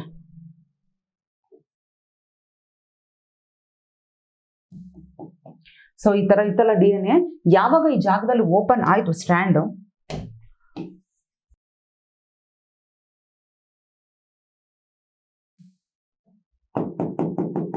ನೋಡಿ ಇವೆಲ್ಲ ಹೈಡ್ರೋಜನ್ ಬಾಂಡ್ ಆ ಕಡೆ ಈ ಕಡೆ ಹೋಗಿದೆ. ಅಂದ್ರೆ ಇಲ್ಲೆಲ್ಲ ಸೀಕ್ವೆನ್ಸಸ್ ATGC ATTCA ಈ ತರ ಏನ್ ಬೇಕಾದ್ರೂ ಸೀಕ್ವೆನ್ಸಸ್ ಇರ್ಬೋದು. ಅದಕ್ಕೆ ಕಾಂಪ್ಲಿಮೆಂಟರಿ ಸೀಕ್ವೆನ್ಸ್ ಕೆಳಗಡೆನೂ ಇರುತ್ತೆ. ಸೊ ಇದು ಓಪನ್ ಆಯ್ತು. ಇದು ನಮ್ಮ ಕಡೆ ಒಂಥರ ಬಬಲ್ ತರ ಕಾಣಿಸುತ್ತೆ ತಾನೆ. ಈ ಜಾಗದಲ್ಲಿ ಓಪನ್ ಮಾಡಿದ್ರು ಇಲ್ಲೂ ಬಬಲ್ ತರನೇ ಕಾಣಿಸುತ್ತೆ. ಬಟ್ ಇಲ್ಲಿ ನಾವು ಓದ್ತಾ ಇರೋದು ರೆಪ್ಲಿಕೇಶನ್ ಇನ್ ಪ್ರೊಕ್ಯಾರಿಯೋಟ್ಸ್. ಸೊ ಹಾಗಾಗಿ ಇದನ್ನ ಮಾತ್ರ ತೋರಿಸ್ತಾ ಇದೀನಿ. ಸೊ ಇಷ್ಟಕ್ಕೆ ಇಲ್ಲೊಂದು ಲೈನ್ ಹಾಕೋಣ, ಕನ್ಫ್ಯೂಸ್ ಆಗೋದು ಬೇಡ. ಸೊ ಇವಾಗ ಈ ಸ್ಟ್ರಕ್ಚರ್ ನನಗೆ ಹೆಂಗ್ ಕಾಣಿಸ್ತಾ ಇದೆ, ದಟ್ ಈಸ್ ನಥಿಂಗ್ ಬಟ್ ಒಂದು ಬಬಲ್ ತರ ಕಾಣಿಸ್ತಿದೆ. ಅಂದ್ರೆ ಥರ್ಡ್ ಸ್ಟೆಪ್ ಅಲ್ಲಿ ಏನಾಗ್ತಿದೆ, ಫಾರ್ಮೇಶನ್ ಆಫ್ ರೆಪ್ಲಿಕೇಶನ್ ಬಬಲ್. ಇದ್ಯಾವುದು NCERT ಅಲ್ಲಿ ಕೊಟ್ಟಿಲ್ಲ, ಬಟ್ ಇದ್ಯಾವುದು ರಾಕೆಟ್ ಸೈನ್ಸ್ ಅಂತೂ ಖಂಡಿತ ಅಲ್ಲ. ಈಗ ಇಷ್ಟೋ ತನಕ ನಾನು ಏನ್ ಹೇಳಿದೆ, ಇದು ನನಗೆ ಅರ್ಥನೇ ಆಗ್ತಿಲ್ಲ, ಅಯ್ಯೋ ತಲೆ ಚಕ್ಕರ್ ಬರ್ತಿದೆ ಅನ್ನೋಂಥ ಟಾಪಿಕ್ ಏನಾಗಿಲ್ಲ. ಕರೆಕ್ಟಾ? ಈಸಿ ಆಗಿದೆ ನೋಡಿ. ಯಾವುದೋ ಒಂದು ಪಾಯಿಂಟ್ ಅಲ್ಲಿ ರೆಪ್ಲಿಕೇಶನ್ ಸ್ಟಾರ್ಟ್ ಆಗ್ತದೆ, ಅದನ್ನ ಆರಿಜಿನ್ ಆಫ್ ರೆಪ್ಲಿಕೇಶನ್ ಇದು NCERT ಅಲ್ಲಿ ಕೊಟ್ಟಿದ್ದಾರೆ. ಇದ್ರ ಮೇಲೆ ಕ್ವಶನ್ ಕೇಳ್ತಾರೆ. ಯಾರು ಬಂದು ರೆಪ್ಲಿಕೇಶನ್ ಬಬಲ್ ಅನ್ನ ಮಾಡ್ತಾರೆ ಅಥವಾ ಯಾರು ಬಂದು ಸ್ಟ್ರಾಂಡ್ ಅನ್ನ ಅನ್ವೈಂಡ್ ಮಾಡ್ತಾರೆ, ಇದು NCERT ಅಲ್ಲಿ ಕೊಟ್ಟಿಲ್ಲ, ಬಟ್ ನೀಟಲ್ಲಿ ಕೇಳ್ತಾರೆ. Helicase it unwind by breaking hydrogen bond. ಯಾವಾಗ ಬಾಂಡ್ ಬ್ರೇಕ್ ಆಗುತ್ತೋ ಇಲ್ಲೊಂದು ಬಬಲ್ ತರ ಫಾರ್ಮೇಶನ್ ಆಗುತ್ತೆ, ದಟ್ ಇಸ್ ಥರ್ಡ್ ಸ್ಟೆಪ್. ಇದನ್ನ ರೆಪ್ಲಿಕೇಶನ್ ಬಬಲ್ ಅಂತ ಕರಿತೀವಿ. ಓಕೆ, ಈಗ ನಾ ರೆಪ್ಲಿಕೇಶನ್ ಬಬಲ್ ಅನ್ನ ಈ ಸೈಡ್ ಆರು ನೋಡಿ ಅಥವಾ ಈ ಸೈಡ್ ಆರು ನೋಡಿ. ಈಗ ಇಷ್ಟು ಪಾರ್ಟ್ ಅನ್ನ ನಾನು ಎನ್ಲಾರ್ಜ್ ಮಾಡಿದ್ರೆ ಹೆಂಗ್ ಕಾಣಿಸುತ್ತೆ ನೋಡಿ, ಸಮಥಿಂಗ್ ಲೈಕ್ ದಿಸ್. ಅವಾಗಲೇ ತೋರಿಸಿದ್ನಲ್ಲ. ಓಕೆ, ಹಿಂಗೆ ತೋರಿಸ್ಬೇಡ, ಹಿಂಗ್ ಕಾಣಿಸ್ತಿದೆ ತಾನೆ. ಇದೇ ಪೋರ್ಷನ್ ಇಲ್ಲಿ ನೋಡಿದ್ರೆ ಇದೇ ತರ ತಾನೇ ಕಾಣಿಸೋದು. ಸೊ ಈ ಒಂದು ಸ್ಟ್ರಕ್ಚರ್ಗೆ ನಾವೇನಂತ ಕರಿತೀವಿ, ರೆಪ್ಲಿಕೇಶನ್ ಫೋರ್ಕ್ ಅಂತ ಕರಿತೀವಿ. ಬಟ್ NCERT ಅವ್ರು ಈ ತರ ತೋರಿಸಿಲ್ಲ, ಇದನ್ನೇ ಹಿಂಗ್ ತೋರಿಸಿದಾರೆ ಅಷ್ಟೇ. ಹಿಂಗೆಲ್ಲ ಏನು ಬಾಂಡ್ ಜಾಯ್ನ್ ಆಗಿದೆ ಈ ತರ ತೋರಿಸ್ತಾರೆ. ಈಗ ನಾವು ನೆಕ್ಸ್ಟ್ ಏನೇ ಓದಿದ್ರು ಇದೇ ತರ ಓದ್ತೀವಿ. ಓಕೆ, ಸೊ ಇದ್ರೊಳಗಡೆ ನಮಗೆ ಕ್ಲಿಯರ್ ಆಗಿ ಗೊತ್ತಾಗುತ್ತೆ, 2 ಸ್ಟ್ರಾಂಡ್ ಇದೆ. ಒಂದು ಸ್ಟ್ರಾಂಡು 3' ಇಂದ 5' ಡೈರೆಕ್ಷನ್ ಇದೆ, ಇನ್ನೊಂದು ಸ್ಟ್ರಾಂಡ್ 5' ಇಂದ 3' ಡೈರೆಕ್ಷನ್ ಅಲ್ಲಿ ಇದೆ. ಓಕೆ, ಸೊ ಈ ತರ ಏನಾಯ್ತು, ಈ ಒಂದು ಹೆಲಿಕೇಸ್ ಎನ್ಸೈಮ್ ಇದ್ರ ಮೇಲೆ ಕುತ್ಕೊಂಡ್ಬಿಟ್ಟಿದೆ. ಇವಾಗ ಕುತ್ಕೊಂಡು ಒಂದ್ ಕಡೆಯಿಂದ ಸ್ಟ್ರಾಂಡ್ ಅನ್ನ ಬಿಡಿಸ್ಕೊಂಡು ಹೋಗ್ತಾ ಇದೆ. ಈಗ ದೊಡ್ಡ ಥ್ರೆಡ್ಡಿಂಗ್ ಸುತ್ಕೊಂಡ್ಬಿಟ್ಟಿದೆ. ನಾನೇ ಇವಾಗ ಒಂದು ಹೆಲಿಕೇಸ್, ನಾನೇನ್ ಮಾಡ್ತೀನಿ, ಬಿಡಿಸ್ಕೊಂಡು ನಿಮ್ ಕಡೆ ಬರ್ತಾ ಇದ್ದೀನಿ. ಓಕೆ, ಯಾಕೆ, ಯಾವಾಗ ಈ ತರ ಸ್ಟ್ರಾಂಡ್ ಅನ್ನ ಫ್ರೀ ಮಾಡ್ತೀನೋ ಸುತ್ತಮುತ್ತ ನ್ಯೂಕ್ಲಿಯೋಟೈಡ್ಸ್ ಇರುತ್ತಲ್ಲ, ತಂದು ಈಸಿಯಾಗಿ ಈ ತರ ಜಾಯಿನ್ ಮಾಡಕ್ ಬಿಡ್ಬೋದು. ಅಂದ್ರೆ ಇನ್ನೊಂದು ಸ್ಟ್ರಾಂಡ್ ಅನ್ನ ರೆಡಿ ಮಾಡ್ಕೊಂಡು ಹೋಗ್ಬಿಡ್ಬೋದು. ಈ ತರ ರೆಡಿ ಮಾಡ್ಕೊಂಡು ಹೋಗೋ ಪ್ರೋಸೆಸ್ಗೆ ಪಾಲಿಮರೈಸೇಷನ್ ಅಂತ ಹೇಳಿ ಕರಿತೀವಿ. ಅದನ್ನ ಮಾಡೋಕ್ಕೋಸ್ಕರನೇ ಫಸ್ಟ್ ಏನ್ ಮಾಡ್ತಾ ಇದೀವಿ ನಾವು, ಈ ಸ್ಟ್ಯಾಂಡನ್ನ ಈ ತರ ಬಿಡಿಸ್ಕೋಬೇಕಲ್ಲ, ಅದಕ್ಕೆ ಸ್ಟ್ಯಾಂಡನ್ನ ಈ ತರ ಓಪನ್ ಮಾಡಿದ್ವಿ. ಓಕೆ, ಸೊ ಒಂದ್ ಕಡೆಯಿಂದ ಈ ತರ ಮಾಡ್ತಾ ಇದೆ, ಇನ್ನೊಂದ್ ಕಡೆಯಿಂದ ಪ್ರೋಸೆಸ್ ಸ್ಟಾರ್ಟ್ ಆಗ್ತಾ ಇದೆ ಅಂತ ಅನ್ಕೊಳ್ಳಿ. ಬಟ್ ಈ ತರ ಬಿಡಿಸ್ಬೇಕಾದ್ರೆ ಎಲ್ಲೋ ಒಂದ್ ಕಡೆ ಗಂಟಾಗಂತ ಚಾನ್ಸಸ್ ಇರುತ್ತೆ. ಇಮ್ಯಾಜಿನ್ ಮಾಡ್ಕೊಳ್ಳಿ, ನಿಮ್ಮ ಹತ್ರ 2 ಥ್ರೆಡ್ ಇದೆ, ಆ ಥ್ರೆಡ್ ಹಿಂಗೆ ಸುತ್ತಾಕೊಂಡ್ಬಿಟ್ಟಿದೆ ಮಕ್ಕಳ.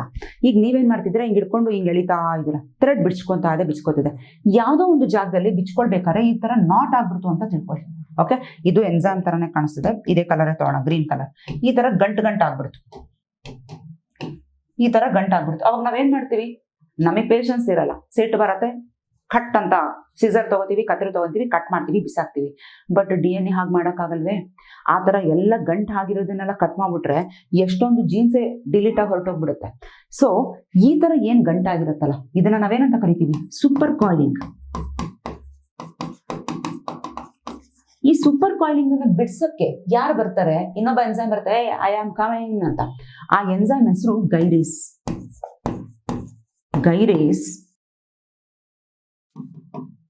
ಗೈರೇಸ್ ಏನ್ ಮಾಡ್ತಿದೆ, ಇಟ್ ರಿಲೀವ್ಸ್ ಸೂಪರ್ ಕಾಯಿಲಿಂಗ್. ಈ ಸೂಪರ್ ಕಾಯಿಲಿಂಗ್ ಆಗಿರುವಂತ ಪ್ರೋಸೆಸ್ ಅನ್ನ ಸಪರೇಟ್ ಮಾಡುತ್ತೆ.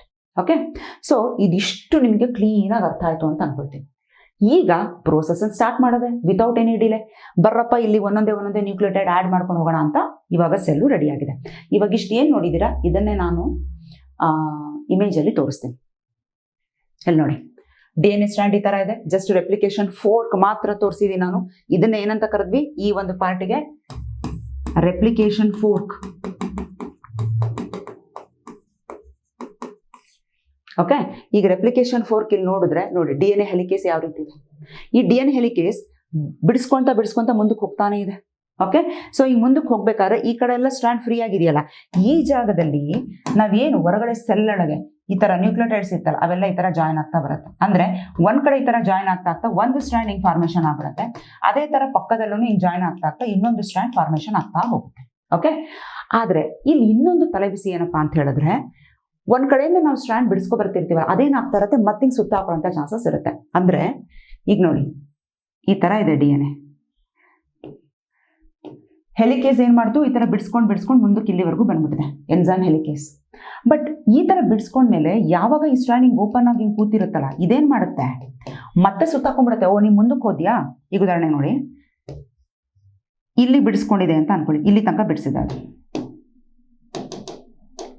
ಹೆಲಿಕೇಸ್ ಇಲ್ಲಿ ಬಂದಿದೆ, ಬಿಡಿಸ್ಕೊಂಡು ಬಟ್ ಇದರಿಂದ ಮುಂದಿತ್ತಲ್ಲ, ಇದೇನಾಗ್ಬಿಡುತ್ತೆ, ಮತ್ತೆ ಹಿಂಗ್ ಸುತ್ತಾಕೊಂಡ್ಬಿಡುತ್ತೆ. ಇಲ್ಲಿ ಏನ್ ಬಂತು, ನಾವು ಬಿಡಿಸಿದ ಪ್ರಯೋಜನನೇ ಇಲ್ಲ. ಹೆಲಿಕೇಸ್ ಹೇಳುತ್ತೆ, ಥೋ ಇದು ಒಳ್ಳೆ ತಲೆ ಬಿಸಿ ಆಯ್ತಲ್ಲ ಮರಾಯ, ನಾನು ಬಿಡಿಸಿ ಸ್ಟ್ಯಾಂಡ್ ಮುಂದಕ್ಕೆ ಹೋಗ್ತಿದ್ದೀನಿ, ಇವ್ನು ನೋಡಿದ್ರೆ ಹಿಂದ್ಗಡೆಯಿಂದ ಸುತ್ತಾಕೊಂಡು ಗಂಟಾಕೊಂಡು ಬರ್ತಿದ್ದಾನೆ, ಏನು ಯೂಸೇ ಇಲ್ಲ. ಪಾಪ ಈ ನ್ಯೂಕ್ಲಿಯೋಟೈಡ್ಸ್ ಎಲ್ಲ ಆ್ಯಡ್ ಆಗಬೇಕು ಅಂತ ಹೇಳಿದ್ರೆ ಮತ್ತೆ ಜಾಗನೇ ಇಲ್ಲ, ಮತ್ತೆ ಹಿಂಗೆ ರೀವೈಂಡ್ ಆಗ್ಬಿಡುತ್ತೆ. ಓಕೆ, ಅನ್ವೈಂಡ್ ಆಗಿತ್ತು, ಆಕ್ಚುಲಿ ಹೆಲಿಕೇಸ್ ಏನ್ ಮಾಡ್ತು, ಅನ್ವೈಂಡ್ ಮಾಡಿತ್ತು, ಮತ್ತೆ ರೀವೈಂಡ್ ಆಗ್ಬಿಡುತ್ತೆ. ಸೊ ಹಾಗಾಗಿ ಈ ರೀವೈಂಡಿಂಗ್ ಆಗೋದನ್ನ ಪ್ರಿವೆಂಟ್ ಮಾಡಕ್ಕೆ ಏನ್ ಮಾಡಬೇಕು, ಯಾರನ್ನಾರು ಕರಿಯೋಣ ತಾಡು, ಈ ಕಡೆ ಒಂದು ಸ್ಟ್ಯಾಂಡನ್ನ ಈ ಕಡೆ ಒಂದು ಸ್ಟ್ಯಾಂಡನ್ನ ಎರಡು ಇಟ್ಕೊಳ್ಳಿ. ಸೊ ಒಬ್ಬ ಕರಿತೀನಿ, ನೀನ್ ಈ ಕಡೆ ಇಟ್ಕೋ ಗುರು, ಆ ಕಡೆ ಈ ಕಡೆ ಬಿಡಬೇಡ ಅದನ್ನ ಮತ್ತೆ ಜಾಯ್ನ್ ಆಗಕ್ಕೆ. ಮತ್ತೆ ಇನ್ನೊಬ್ಬ ಬರ್ತಾನೆ, ಓಕೆ ನೀನ್ ಆ ಕಡೆ ಇಟ್ಕೋ, ನಾನು ಈ ಕಡೆ ಸ್ಟ್ಯಾಂಡನ್ನು ಇಟ್ಕೊಂತೀನಿ ಅಂತ ಇಟ್ಕೊಂಡಿದ್ದಾರೆ. ಅಂದ್ರೆ ಇಬ್ರು, ಅವನೊಬ್ಬ ಇವನೊಬ್ಬ, ಇಬ್ರು ಈ ತರ ಹೋಲ್ಡ್ ಮಾಡಿ ಇಟ್ಕೊಂಡಿದ್ದಾರೆ. ಈ ತರ ಈಗ ಇಲ್ಲೇ ನೋಡಿದ್ರೆ ನೋಡಿ, ಇಲ್ಲೊಂದಿಷ್ಟು ಜನ ಹಿಂಗ್ ಹೋಲ್ಡ್ ಮಾಡಿ ಇಟ್ಕೊಂಡಿದ್ದಾರೆ ಸ್ಟ್ಯಾಂಡನ್ನ, ಈ ಸ್ಟ್ಯಾಂಡನ್ನು ಒಂದಿಷ್ಟು ಜನ ಹೋಲ್ಡ್ ಮಾಡಿ ಇಟ್ಕೊಂಡಿದ್ದಾರೆ. ಇವ್ರಿಗೆ ಒಂದು ಹೆಸರು ಕೊಡ್ಬೇಕಲ್ಲ. ಸೊ ಇವ್ರಿಗೆ ನಾವೇನಂತ ಕರೆದ್ವಿ, SSBS.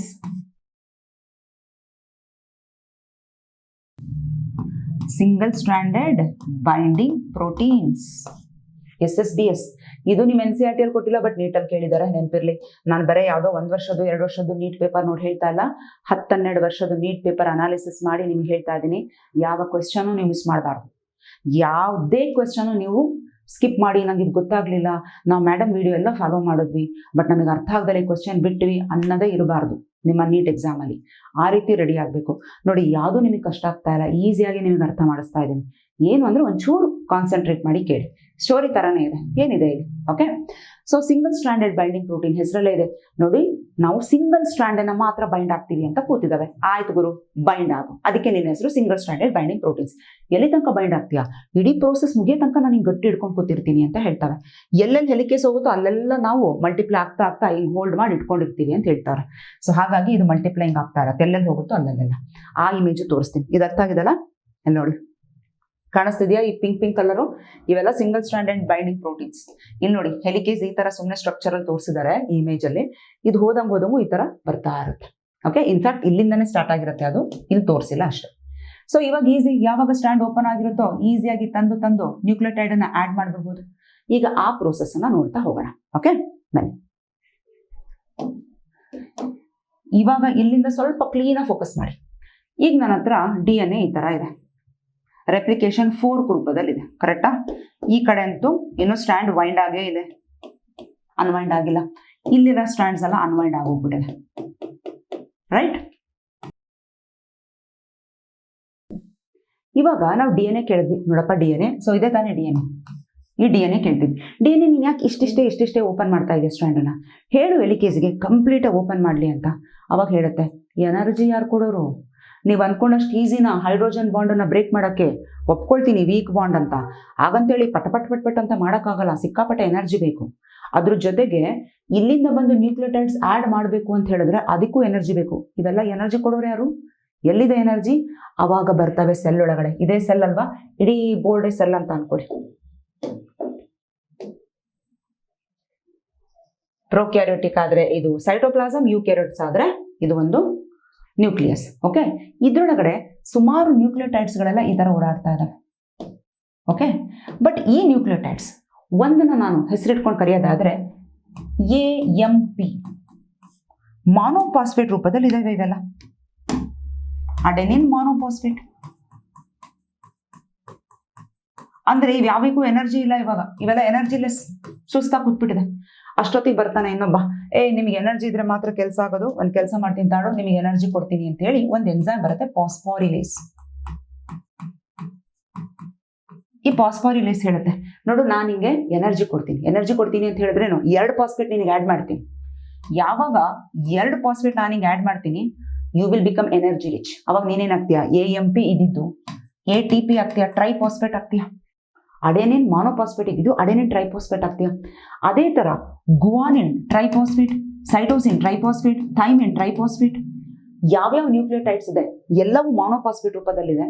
ಅವೆಲ್ಲವಿಕ್ಕೂ ಫಾಸ್ಫಾರಿಲೇಸ್ ಅನ್ನೋ ಎನ್ಸೈಮ್ ಬರುತ್ತೆ, 2 ಫಾಸ್ಫೇಟ್ ತಗೋ ಅಂತ ಕೊಡುತ್ತೆ. ನಾವು ದೇ ಬಿಕಮ್ ಎನರ್ಜಿ ರಿಚ್. ಹಾಗಾದ್ರೆ ಇವರೆಲ್ಲ ಯಾರು? ನಾವು ATP, GTP, CTP ಅಂತ ಓದ್ತಿದೀವಲ್ಲ, ಇವೆಲ್ಲ ನಥಿಂಗ್ ಬಟ್ ನ್ಯೂಕ್ಲಿಯೋಟೈಡ್ಸ್. NCERT ಅಲ್ಲಿ ನ್ಯೂಕ್ಲಿಯೋಟೈಡ್ ಅನ್ನೋ ವರ್ಡ್ ಕೊಡೋ ಬದಲು ಏನಂತ ಕೊಟ್ಟಿದ್ದಾರೆ, ನ್ಯೂಕ್ಲಿಯೋಸೈಡ್ ಟ್ರೈಫಾಸ್ಫೇಟ್ ಅಂತ ಕೊಟ್ಟಿದ್ದಾರೆ. ನ್ಯೂಕ್ಲಿಯೋಸೈಡ್ ಟ್ರೈಫಾಸ್ಫೇಟ್ ಅಂತ ಹೇಳಿದ್ರು ಒಂದೇ, ನ್ಯೂಕ್ಲಿಯೋಟೈಡ್ಸ್ ಗಳಂದ್ರು ಒಂದೇ. ಓಕೆ, ಸರಿ, ಈಗ ನೀವೆಲ್ಲ ರೆಡಿ ಇದ್ದೀರಲ್ಲಪ್ಪ ಎನರ್ಜಿ ಇಟ್ಕೊಂಡು, ಏನ್ ಕೆಲಸ ಮಾಡ್ತೀರಾ? ನೀವೇ ತಾನೇ ಹೋಗ್ಬೇಕಾಗಿರೋದು. ನೋಡಿ ಇವರೇ ಅವರೆಲ್ಲ, ಯೂನೇ A, ಯೂನೇ T, ಯೂನೇ C, ಯೂನೇ G, ನೀವೇ ತಾನೇ ಸಬ್ಸ್ಟ್ರೇಟ್ ಆಗಿ ಹೋಗ್ಬೇಕಾಗಿರೋದು. ಅವಾಗ ಈ ನ್ಯೂಕ್ಲಿಯೋಸೈಡ್ ಟ್ರೈಫಾಸ್ಫೇಟ್ ಹೇಳ್ತವೆ, ನಾವು 2 ಕೆಲಸ ಮಾಡ್ತೀವಿ, ವಿ ಡೂ ಡ್ಯುಯಲ್ ಫಂಕ್ಷನ್. ಏನ್ 2 ಕೆಲಸ? ಒಂದು, ನಾವೇ ತಾನೇ ಹೋಗಿಲ್ಲ ಆಡ್ ಆಗ್ಬೇಕಾಗಿರೋದು, ಓಕೆ ಆಡ್ ಆಗ್ತೀವಿ ಅಂದ್ರೆ we act like a substrate, acts as substrate. ಇನ್ನೊಂದು ಆಸ್ ಎನರ್ಜಿ ಸೋರ್ಸ್. ಈ ಪ್ರೋಸೆಸ್ಗೆ ಎನರ್ಜಿ ಬೇಕು ಅಂತೀಯಲ್ಲ, ಆ ಎನರ್ಜಿ ಸೋರ್ಸು ನಾವೇ ಆಗಿ ಕೆಲಸ ಮಾಡ್ತೀವಿ. ಅಂದ್ರೆ ಇವಾಗ ನಾನೊಂದು ಪ್ಲೇ ಗ್ರೌಂಡ್ ಅಲ್ಲಿ ಒಂದು ಸ್ಪೋರ್ಟ್ಸ್ ಅರೇಂಜ್ ಮಾಡಿದ್ದೀನಿ ಅಂತ ಅನ್ಕೊಳ್ಳಿ. ಓಕೆ, ಆ ಸ್ಪೋರ್ಟ್ಸಲ್ಲಿ ಆಟ ಆಡ್ತಿರೋಳು ನಾನೇ, ಆ ಸ್ಪೋರ್ಟ್ಸಲ್ಲಿ ನಾನೇ ಪಾರ್ಟಿಸಿಪೆಂಟು, ಅಟ್ ದ ಸೇಮ್ ಟೈಮ್ ಆ ಸ್ಪೋರ್ಟ್ಸಿಗೆ ಖರ್ಚು ಮಾಡ್ತಿರೋಳು ನಾನೇ. ಅರ್ಥ ಆಗ್ತಿದೆಯಾ? ಆ ಥರ. ಸೊ ಇಲ್ಲಿ ಎನರ್ಜಿ ಸೋರ್ಸು ಇದೆ, at the same time substrate ಆಗಿ ಕೆಲಸ ಮಾಡ್ತಿರೋದು ಇದೆ. ಯಾವ? Nucleoside triphosphate. ಇದು ನಿಮ್ಮ ನೀಡ್ ಕ್ವೆಶ್ಚನ್. ಸರಿ, ನಮಗೆ ಎನರ್ಜಿ ಸಿಕ್ತು, ಇವೇ ಸಬ್ಸ್ಟ್ರೇಟ್ ಆಗಿ ಕೆಲಸ ಮಾಡ್ತಾ ಇದೆ ಅನ್ನೋದು ಆಯಿತು. ಎನರ್ಜಿಗೋಸ್ಕರ ತಲೆ ಕೆಡಿಸ್ಕೊಂಡಿದ್ವಿ, ಸಬ್ಸ್ಟ್ರೇಟಿಗೋಸ್ಕರ ತಲೆ ಕೆಡಿಸ್ಕೊಂಡಿದ್ವಿ, ಆ ಪ್ರಾಬ್ಲಮ್ ಸಾಲ್ವ್. ಇವಾಗ ಕ್ವೆಶ್ಚನು, ಇಲ್ಲೆಲ್ಲ ಸೆಲ್ಲಲ್ಲಿ ಅಲ್ಲಿ ಇಲ್ಲಿ ಬಿದ್ದಿದಾವಲ್ಲ ಈ ನ್ಯೂಕ್ಲಿಯೋಟೈಡ್ಸ್ಗಳು, ಅಂದರೆ ಎನರ್ಜಿ ಇಟ್ಕೊಂಡಿದ್ದೀವಿ ಅಂದ್ಕೊಂಡು ಇಲ್ಲಿಲ್ಲ ಹಿಂಗೆ ಸುತ್ತಾಡ್ತಾ ಇದ್ದಾವಲ್ಲ, ಇವ್ರನ್ನೆಲ್ಲ ಎಳ್ಕೊಂಬಂದು ಇಲ್ಲಿಗೆ ಸೇರಿಸ್ಬೇಕಲ್ಲ. ಈಗ ಉದಾಹರಣೆಗೆ ಇಲ್ಲಿ A ಇದೆ ಅಂತ ಹೇಳಿದ್ರೆ, T ನೀನ್ ಬಾ, ಎನರ್ಜಿನೂ ನಿನ್ನ ಹತ್ರನೇ ಇದೆ, ನೀನೇ ಸಬ್ಸ್ಟ್ರೇಟ್, ಬಾ ಇಲ್ಲಿ ಬಂದು ಇಲ್ಲಿ ಜಾಯ್ನ್ ಆಗು. ಅದೇ ಥರ ಇಲ್ಲಿ ಟಿ ಇದೆ, ಎ ಬಾ ನೀನು ಬಾ ಇಲ್ಲಿ ಜಾಯ್ನ್ ಆಗು, ಆ ಥರ ಇಲ್ಲಿ ಕರ್ಕೊಂಬಂದು ಇಲ್ಲಿ ಸೇರಿಸ್ಬೇಕಲ್ಲ. ಆ ಕೆಲಸ ಮಾಡೋರು ಯಾರು? ಆ ಕೆಲಸಕ್ಕೆ ನಾವೇನಂತ ಕರಿತೀವಿ? ಪಾಲಿಮರೈಸೇಷನ್. ಒಂದೊಂದೇ ಕರ್ಕೊಂಬಂದು ಪೋಣಿಸೋದು, ಅಂದರೆ addition of nucleotides is called polymerisation.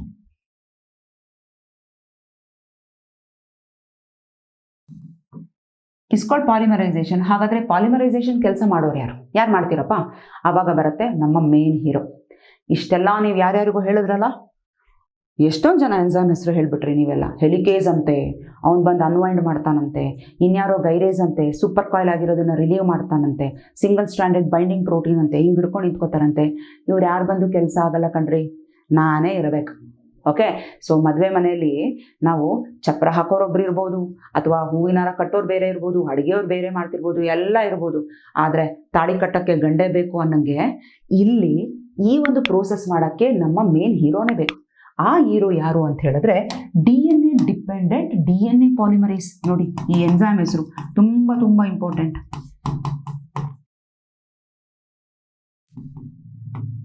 DNA dependent DNA polymerase. ಬರೀ DNA ಪಾಲಿಮರೇಸ್ ಅಂದ್ರೆ ಕರೆದ್ರೆ ಆಗ್ತಿರ್ಲಿಲ್ವಾ ಮರಯ್ಯ ನಿನಗೆ? DNA dependent DNA polymerase. ಹೌದು. ಯಾಕೆ ನನಗೆ DNA ಡಿಪೆಂಡೆಂಟ್ DNA ಪಾಲಿಮರೇಸ್ ಅಂತಾರೆ ಅಂದ್ರೆ, ನೋಡಿ ಇದು ಒಂದು DNA ತಾನೆ, ಇಲ್ಲಿರುವಂಥ DNA ನೋಡ್ಕೊಂಡು ತಾನೇ ನಾನು ಇನ್ನೊಂದು DNA ರೆಡಿ ಮಾಡ್ತಿರೋದು. ಸೊ ಅದಕ್ಕೆ ನನ್ನ ಹೆಸರು DNA ಡಿಪೆಂಡೆಂಟ್ DNA ಪಾಲಿಮರೇಸ್. ಸರಿ, ಇವನು ಫುಲ್ ಖುಷಿಯಾಗಿ ಕೂತ್ಬಿಟ್ಟಿಯಾನೆ. I am DNA dependent DNA polymerase, ನೋಡಿ ರೆಡಿ ಆಗಿದ್ದೀನಿ ಅಂತ ಕೂತಿದ್ದಾನೆ. ಆದ್ರೆ ಇವನ್ ತರನೇ ಇನ್ನೂ ಇಬ್ಬರಿದ್ದಾರೆ ನೋಡಿ. ಇವನೊಬ್ಬ ಇದ್ದಾನೆ, ಇವರಿಬ್ಬರ ಹೆಸರು ಪಾಲಿಮರೇಸೆ. ಆದ್ರೆ ಇವರಿಬ್ಬರ ಹೆಸರು ಪಾಲಿಮರೇಸ್ 2, ಪಾಲಿಮರೇಸ್ 1.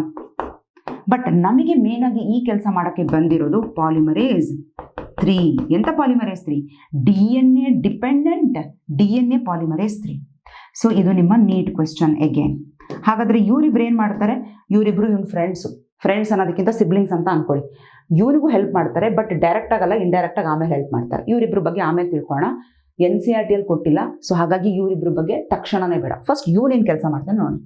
ಸರಿ, ಇಷ್ಟೆಲ್ಲ ಸ್ಕೋಪ್ ಕೊಟ್ಬಿಟ್ಟ, ನಾನೇ ಈ ಕೆಲಸ ಮಾಡೋದು, ನಾನಿದ್ರೇನೆ ಇವೆಲ್ಲ ಆಗೋದು, ಹಂಗೆ ನಮಗೂ ಇನ್ನೇನು, ಜಸ್ಟ್ ಎಲ್ಲ ರೆಡಿ ಇದೆ ನೋಡಪ್ಪ, ಎನರ್ಜಿ ಸೋರ್ಸ್ ರೆಡಿ ಇದೆ, ನ್ಯೂಕ್ಲಿಯೋಟೈಡ್ಸ್ ರೆಡಿ ಇದೆ, ಸೀದಾ ತಗೋ ಒಂದೊಂದೇ ನ್ಯೂಕ್ಲಿಯೋಟೈಡ್ಸು ಆ್ಯಡ್ ಮಾಡು, 2 ಸ್ಟ್ಯಾಂಡನ್ನು ರೆಡಿ ಮಾಡು. ಸರಿ, ನಮ್ಮ ಕೆಲಸ ಆಯಿತು ಅಂತ ಕೂತ್ಕೊಂಡಿದ್ದೀವಿ. ಈಗ ಹೇಳ್ತಾನೆ ಇವನು, ನನಗೆ 2 ಪ್ರಾಬ್ಲಮ್ ಇದೆ. ಏನು 2 ಪ್ರಾಬ್ಲಮ್ಮು? ಮೊದಲನೇ ಪ್ರಾಬ್ಲಮ್ಮು, ನಂಗೆ ಸ್ಟಾರ್ಟ್ ಮಾಡೋಕ್ಕೆ ಬರಲ್ಲ ಅಂತಾನೆ. ಅಂದರೆ ಸ್ಟಾರ್ಟಿಂಗ್ ಟ್ರಬಲ್ಲ. ಎಸ್, ನಂಗೆ ಸ್ಟಾರ್ಟಿಂಗ್ ಟ್ರಬಲ್, ನಂಗೆ ಡೈರೆಕ್ಟಾಗಿ ಪ್ರೋಸೆಸ್ ಸ್ಟಾರ್ಟ್ ಮಾಡೋಕ್ಕೆ ಬರಲ್ಲ. ಇದು ಒಳ್ಳೆ ತಲೆ ಬಿಸಿ ಆಯ್ತಲ್ಲ. ಸರಿ ಆಯಿತು. ಇನ್ನೊಂದು ಪ್ರಾಬ್ಲಮ್ ಏನು ಹೇಳು? ಇನ್ನೊಂದು ಪ್ರಾಬ್ಲಮ್ ಏನು ಗೊತ್ತಾ? ನಾನು ಏನಿದ್ರು ಒಂದು ಸ್ಟ್ಯಾಂಡ್ ಏನಿದೆ ಇಲ್ಲಿ 3' ಇಂದ 5', ಇದೊಂದು ಸ್ಟ್ಯಾಂಡ್ ನೋಡಿಕೊಂಡು ಇನ್ನೊಂದು ಸ್ಟ್ಯಾಂಡಲ್ಲಿರುವಂಥ DNA ಮಾತ್ರ ರೆಡಿ ಮಾಡ್ತೀನಿ. ಅಂದರೆ ಈ ಥರ ಒಂದು DNA ಸ್ಟ್ಯಾಂಡನ್ನು ಮಾತ್ರ ರೆಡಿ ಮಾಡ್ತೀನಿ. ಯಾಕೆ? ಇನ್ನೊಂದು ಸ್ಟ್ಯಾಂಡ್ ನೋಡೋಕೆ ಏನು ಪ್ರಾಬ್ಲಮ್ ನಿಮಗೆ? ಇನ್ನೊಂದು ಸ್ಟ್ಯಾಂಡ್ 5' ಇಂದ 3' ಡೈರೆಕ್ಷನಲ್ಲಿದೆ, ಈ ಸ್ಟ್ಯಾಂಡಿಂದ ಹೋಗೋಕೆ ನನಗೆ ಬರಲ್ಲ. ಮತ್ತೆ ಪ್ರಾಬ್ಲಮ್ ಆಯ್ತಲ್ಲ, ಈಗ ಹೆಂಗೆ ಸಾಲ್ವ್ ಮಾಡೋದು? ಈಗ ಆ ಪ್ರಾಬ್ಲಮಿಗೆ ಸೊಲ್ಯೂಷನ್ ಹುಡುಕ್ಬೇಕು, ಅದನ್ನು ನೋಡೋಣ. ಫಸ್ಟ್ ಇಷ್ಟು ಅರ್ಥ ಆಯ್ತಾ? ಇಲ್ಲಿ nucleoside triphosphate energy source, NEET question. Okay, phosphorylase ಮೊದಲೆಲ್ಲ ಕೇಳ್ತಾ ಇದ್ರು, ಈಗ ಕೇಳ್ತಾ ಇರೋದು ಕಡಿಮೆ, ಬಟ್ ಗೊತ್ತಿರಲಿ. ಅದೇ ಥರ ಪಾಲಿಮರೈಸೇಷನ್ ಪ್ರೋಸೆಸ್ NCERT ಡೆಫಿನಿಷನ್ ಇದೆ, ಅದನ್ನೇ ಬೇಕಾದ್ರೆ ಕಲೀರಿ. ಇಲ್ಲಿ ಯಾವ ಎನ್ಸೈಮ್ ಪ್ರೋಸೆಸ್ ಮಾಡ್ತಿದೆ? DNA dependent DNA polymerase 3. Okay, ಇವಾಗ ನೋಡಂತೆ ಬನ್ನಿ. ಸರಿ, ಕರ್ಕೊಬಂದ್ವಿ ಈ ಹುಡುಗನಿಗೆ.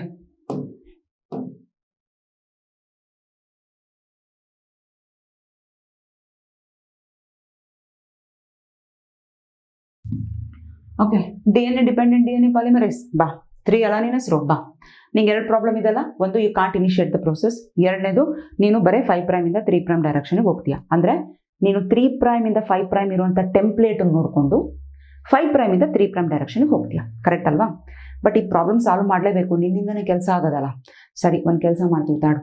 ಈಗ ಇದೇ ಸೆಲ್ಲಲ್ಲಿ ಇನ್ನೊಬ್ಬ ಇದ್ದಾನೆ ನೋಡಿ, ಇವರು ಪಾಪ, ಇವರು ತುಂಬ ಮೆಚೂರ್ಡ್ ಬಾಯ್. ಇವ್ರು ಹೇಳ್ತಾರೆ, ಏನಮ್ಮ ನಿನಗೆ ಪ್ರಾಬ್ಲಮ್ ಏನಾಗಿದೆ? ಇವ್ರ ಹೆಸರು ಪ್ರೈಮಿಸ್. ಈಗ ನಾವು ಸೆಲ್ಲರ್ ಹೇಳಿದ್ವಿ, ಅಂಕಲ್ ನೋಡಿ ಈ ಹುಡುಗನಿಗೆ ಕರ್ಕೊಂಬಂದ್ವಿ, ಈ ತರ DNA ಇದೆ,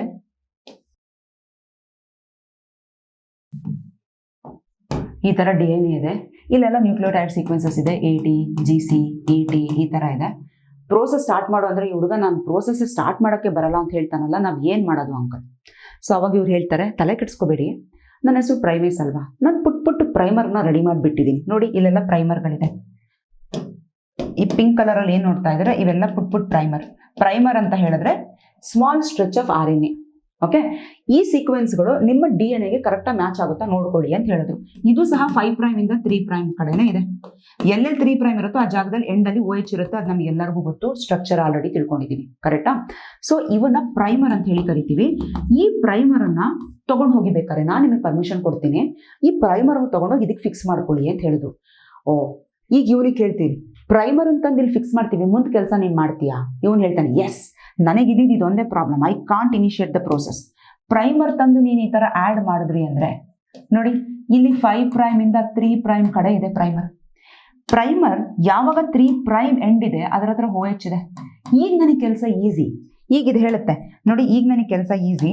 ಇಲ್ಲೆಲ್ಲ ನ್ಯೂಕ್ಲಿಯೋಟೈಡ್ಸ್ ಇದೆಯಲ್ಲ, ಈಗ ನಾನು ಆರಾಮಾಗಿ ನ್ಯೂಕ್ಲಿಯೋಟೈಡ್ಸ್ ಅಂತ ಜಾಯಿನ್ ಮಾಡ್ತೀನಿ. ಈಗ ನೋಡಿ C ಇದೆಯಲ್ವಾ, ಇವನು G ತಾನೆ, ನಾನು G ತೊಗೊಂಬಂದು ಇಲ್ಲಿ ಜಾಯಿನ್ ಮಾಡ್ತೀನಿ ಅಂತ ಹೇಳುತ್ತೆ. ಮಾಡೇ ಬಿಡ್ತು. ಇಲ್ಲಿ A ಇದೆ ತಾನೆ, ಇದು T ಅಲ್ವಾ, ನೋಡಿ ನಾನು T ತೊಗೊಂಬಂದು ಹಿಂಗೆ ಜಾಯಿನ್ ಮಾಡ್ತೀನಿ. ಅದೇ ಥರ ಇಲ್ಲಿ T ಇದೆ ತಾನೆ, ಇವನು A ಅಲ್ವಾ, ನೋಡಿ A ತೊಗೊಂಬಂದು ಜಾಯಿನ್ ಮಾಡ್ತೀನಿ. ಸರಿ, ಮಾಡ್ತಾ ಇದ್ದಾನೆ ಪಾಪ ಕೆಲಸ. ಸೊ ಅಂದರೆ ಫಸ್ಟ್ ಪ್ರಾಬ್ಲಮ್ ಇವನಿಗೆ ಫಿಕ್ಸ್ ಮಾಡಿದ್ದಕ್ಕೆ ಪ್ರೋಸೆಸ್ ಮಾಡ್ಕೊಂಡು ಹೋಗ್ತಾ ಇದ್ದಾನೆ ಆರಾಮಾಗಿ. ಬಟ್ ಇನ್ನೊಂದು ಸ್ಟ್ಯಾಂಡಲ್ಲೂ ಸೈಮಲ್ಟೇನಿಯಸ್ ಆಗಿ ತಕ್ಕಂತೆ ಜೊತೆಯಾಗಿ ಪ್ರೋಸೆಸ್ ನಡಿಬೇಕಲ್ಲ. ಬಟ್ ಇಲ್ಲಿಂದ ಹಾಕೊಂಡು ಬರಲ್ಲ, ಇಲ್ಲಿ ಪ್ರೈಮರ್ ಹಾಕಿದ್ರೂ ಸಹ ಅದು ಹಾಕಕ್ಕೆ ಬರಲ್ಲ. ಯಾಕೆ? ಯಾವುದೇ ಒಂದು ಎನ್ಸೈಮಿಗೆ ಇನ್ನೊಂದು ನ್ಯೂಕ್ಲಿಯೋಟೈಡ್, ಈಗ ಇದು ಒಂದು ನ್ಯೂಕ್ಲಿಯೋಟೈಡ್ ಇದೆ ಅನ್ಕೊಳ್ಳಿ, ಇನ್ನೊಂದು ನ್ಯೂಕ್ಲಿಯೋಟೈಡ್ ನಾನು ಇದಕ್ಕೆ ಬಂದು ಈ ಥರ ಜಾಯಿನ್ ಮಾಡಬೇಕು ಅಂತ ಹೇಳಿದ್ರೆ ಇದ್ರ ಎಂಡಲ್ಲಿ ಕ್ಲೀನಾಗಿ ನೆನ್ಪಿಟ್ಕೊಳ್ಳಿ ಮಕ್ಕಳ, ಇದ್ರ ಎಂಡಲ್ಲಿ ಯಾವಾಗಲೂ ಈ ಥರ OH ಇರಬೇಕು. OH ಇದ್ದಾಗಲೇ ಈ ಥರ ಬಂದು ಬಾಂಡ್ ಆಗಲಿಕ್ಕೆ ಸಾಧ್ಯ. ಓಕೆ, ಸರಿ, ಆ ಥರ OH ಸಿಗ್ತಾ ಇಲ್ವಲ್ಲ ಇಲ್ಲೆಲ್ಲೂ, ಯಾಕಂದರೆ 5' ಫಾಸ್ಫೇಟ್ ತಾನೇ ಇರೋದು, ಫಾಸ್ಫೇಟಿಗೆ ಜಾಯ್ನ್ ಆಗಲ್ಲ, OHಗೆ ಜಾಯ್ನ್ ಆಗೋದು. ಸರಿ, ಹೌದಲ್ಲ? ಮತ್ತೆ ಇದೇ ಪ್ರೈಮೇಸ್ ಒಂದು ಐಡಿಯಾ ಕೊಡ್ತಾನೆ. ಅದಕ್ಕೆ ಹೇಳಿದ್ ನಾವು, ಸಿಕ್ಕಾಪಟ್ಟೆ ಜಾಣ ಈ ಅಂಕಲ್, ಸಿಕ್ಕಾಪಟ್ಟೆ ಜಾಣ, ವಯಸ್ಸಾಗಿದೆಯಲ್ಲ, ಎಕ್ಸ್ಪೀರಿಯನ್ಸ್ ಮೇಲೆ ಹೇಳ್ತಾ ಇದೆ. ಅದಕ್ಕೆ ಹೇಳುತ್ತೆ, ಒಂದು ಕೆಲಸ ಮಾಡಿ, ನೀವು ಎಲ್ಲಿ ಸ್ಟ್ಯಾಂಡ್ ಓಪನ್ ಆಗಿ ನಿಂತಿದೆ ಆ ಓಪನ್ ಆಗಿರೋ ಜಾಗವನ್ನೇ 3' ಅಂತ ಅನ್ಕೊಳ್ಳಿ. ಓಪನ್ ಆಗಿರೋ ಎಂಡೆ 3' ಅಂತ ಅನ್ಕೊಳ್ಳಿ. ತಗೊಂಡೋಗಿ ನನ್ನ ಪ್ರೈಮರನ್ನ ಇಲ್ಲಿ ಅಟ್ಯಾಚ್ ಮಾಡಿ. ಸರಿ, ಇವ್ರು ಹೇಳ್ದಾಗ ನಾವಿಲ್ಲಿ ಅಟ್ಯಾಚ್ ಮಾಡಿದ್ವಿ. ಅವಾಗ ಈ ಜಾಗ 5' to 3' ಆಯ್ತು. ಅವಾಗ ಈ ಜಾಗಕ್ಕೆ OH ಅಂತ ಉಳಿತು. ಈಗ ಇವನಿಗೆ ಕೇಳಿದ್ವಿ, DNA ಡಿಪೆಂಡೆಂಟ್ DNA ಪಾಲಿಮರೇಸ್, ನೋಡಪ್ಪ ನಿಂಗೆ OH ಸಿಕ್ಕಿದೆ, ಈಗ ನಿನ್ ಮೇಲೆ ಆ್ಯಡ್ ಮಾಡ್ಕೊಂಡು ಹೋಗೋದಾ? ಇದು ಹೇಳುತ್ತೆ, ಅಷ್ಟೇ ತಾನೇ ಅಕ್ಕ, ಮಾಡ್ಕೊಂಡು ಹೋಗ್ತೀನಿ ಬಿಡಿ, ಸೀದಾ ಹೋಯ್ತು. ಈಗ ಇಲ್ಲಿ ಮೇಲೆ ಆ್ಯಡ್ ಮಾಡ್ಕೊತ ಹೋಗ್ತಾ ಇದೆ. ಸೊ ಅಂದರೆ ನಾವು ಏನು ಪಾಲಿಮರೈಸೇಷನ್ ಅನ್ನೋ ಪ್ರೋಸೆಸ್ ಓದಕ್ಕೆ ಹೊರಟಿದ್ವಿ, ಇಷ್ಟು ಸ್ಟ್ಯಾಂಡಿಗೆ ಮುಗಿಸೇ ಬಿಟ್ವಿ ನಾವು. ಅರ್ಥ ಆಗ್ತಿದ್ಯಾ? ಈಗ ಮತ್ತೆ ಹೆಲಿಕೇಸ್ ನೋಡ್ತಾ ಇದೆ. ಹೆಲಿಕೇಸ್ ಇಲ್ಲೇ ನಿಂತಿದೆ. ಅಂತೂ ಇಂತೂ ಎಲ್ಲ ಕೆಲಸ ಮಾಡ್ಕೊಂಡು ಬಂದ್ಬಿಟ್ರಾ? ಸರಿ, ಸಿಂಗಲ್ ಸ್ಟ್ಯಾಂಡರ್ಡ್ ಬೈಂಡಿಂಗ್ ಪ್ರೋಟೀನ್ಸ್ ಎಲ್ಲ ಇಲ್ಲೇ ಇರ್ತವೆ. ಈಗ ಹೆಲಿಕೇಸಿಗೆ ಹೇಳಿದ್ವಿ, ನೋಡಿ ಇಷ್ಟು ಸ್ಟ್ಯಾಂಡ್ ಪಾಲಿಮರೈಸೇಷನ್ ಮಾಡಿಸ್ಕೊಂಡ್ವಿ, ಈಗ ನೀನು ಒಂಚೂರು ಮುಂದಕ್ಕೆ ಹೋಗು. ಬಟ್ ಬಾಡಿ ಹೇಳುತ್ತೆ, ಪ್ರೈಮರ್ ಯಾಕೆ ಸೇರಿಸಿದೆಯಾ DNA ಅಲ್ಲಿ? DNA ಅಲ್ಲಿ ಪ್ರೈಮರ್ ಬೇಡವಲ್ಲ. ಈಗ ಸದ್ಯಕ್ಕೆ ಬೀಸ ದೊಣ್ಣೆಯಿಂದ ತಪ್ಪಿಸ್ಕೊಂಡ್ರೆ 100 ವರ್ಷ ಆಯಸ್ಸು, ಫಸ್ಟು ಕೆಲಸ ಮುಗಿಸ್ಕೊಳ್ತೀವಿ ತಾಡ್ಮರಾಯ, ಆಮೇಲೆ ಪ್ರೈಮರಿಗೆ ಏನು ಮಾಡೋದೋ ನೋಡೋಣ ಅಂತೇಳಿ ನಾವು ಪ್ರೋಸೆಸ್ ಕಂಟಿನ್ಯೂ ಮಾಡ್ತಾ ಇದ್ದೀವಿ. ಸೊ ಈಗ ಪ್ರೋಸೆಸ್ ಹೆಂಗೆ ಕಂಟಿನ್ಯೂ ಆಗ್ತಿದೆ ನೋಡೋಣ. ಇಷ್ಟು ಅರ್ಥ ಆಯ್ತಲ್ಲೇನ್ರೋ? ಬನ್ನಿ, ಈಗ ಇದನ್ನೇ ಮತ್ತೆ ರಿಪೀಟ್ ಬರೀತೀನಿ ನಾನು.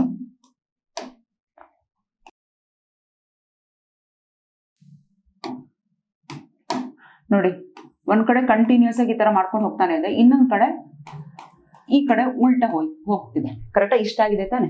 ಸೊ ಈಗ ಹೆಲಿಕೇಸ್ ಏನ್ ಮಾಡ್ತು, ಇಲ್ಲಿ ತಲ ಹೆಲಿಕೇಸ್ ಮತ್ತೆ ಇನ್ನೊಂದಿಷ್ಟು ಅನ್ವೈಂಡ್ ಮಾಡುತ್ತೆ ಸ್ಟ್ಯಾಂಡ್ ಅನ್ನ. ಅನ್ವೈಂಡ್ ಮಾಡಿದ್ಮೇಲೆ ನಮಗೆ ಹೆಂಗ್ ಕಾಣಿಸ್ತಿದೆ, ಇದೇ ಸ್ಟ್ಯಾಂಡು ಈ ತರ ಕಾಣಿಸ್ತಾ ಇದೆ. ನೋಡಿ, ಇನ್ನೊಂದಿಷ್ಟು ಓಪನ್ ಆಗಿದೆ ಸ್ಟ್ಯಾಂಡ್.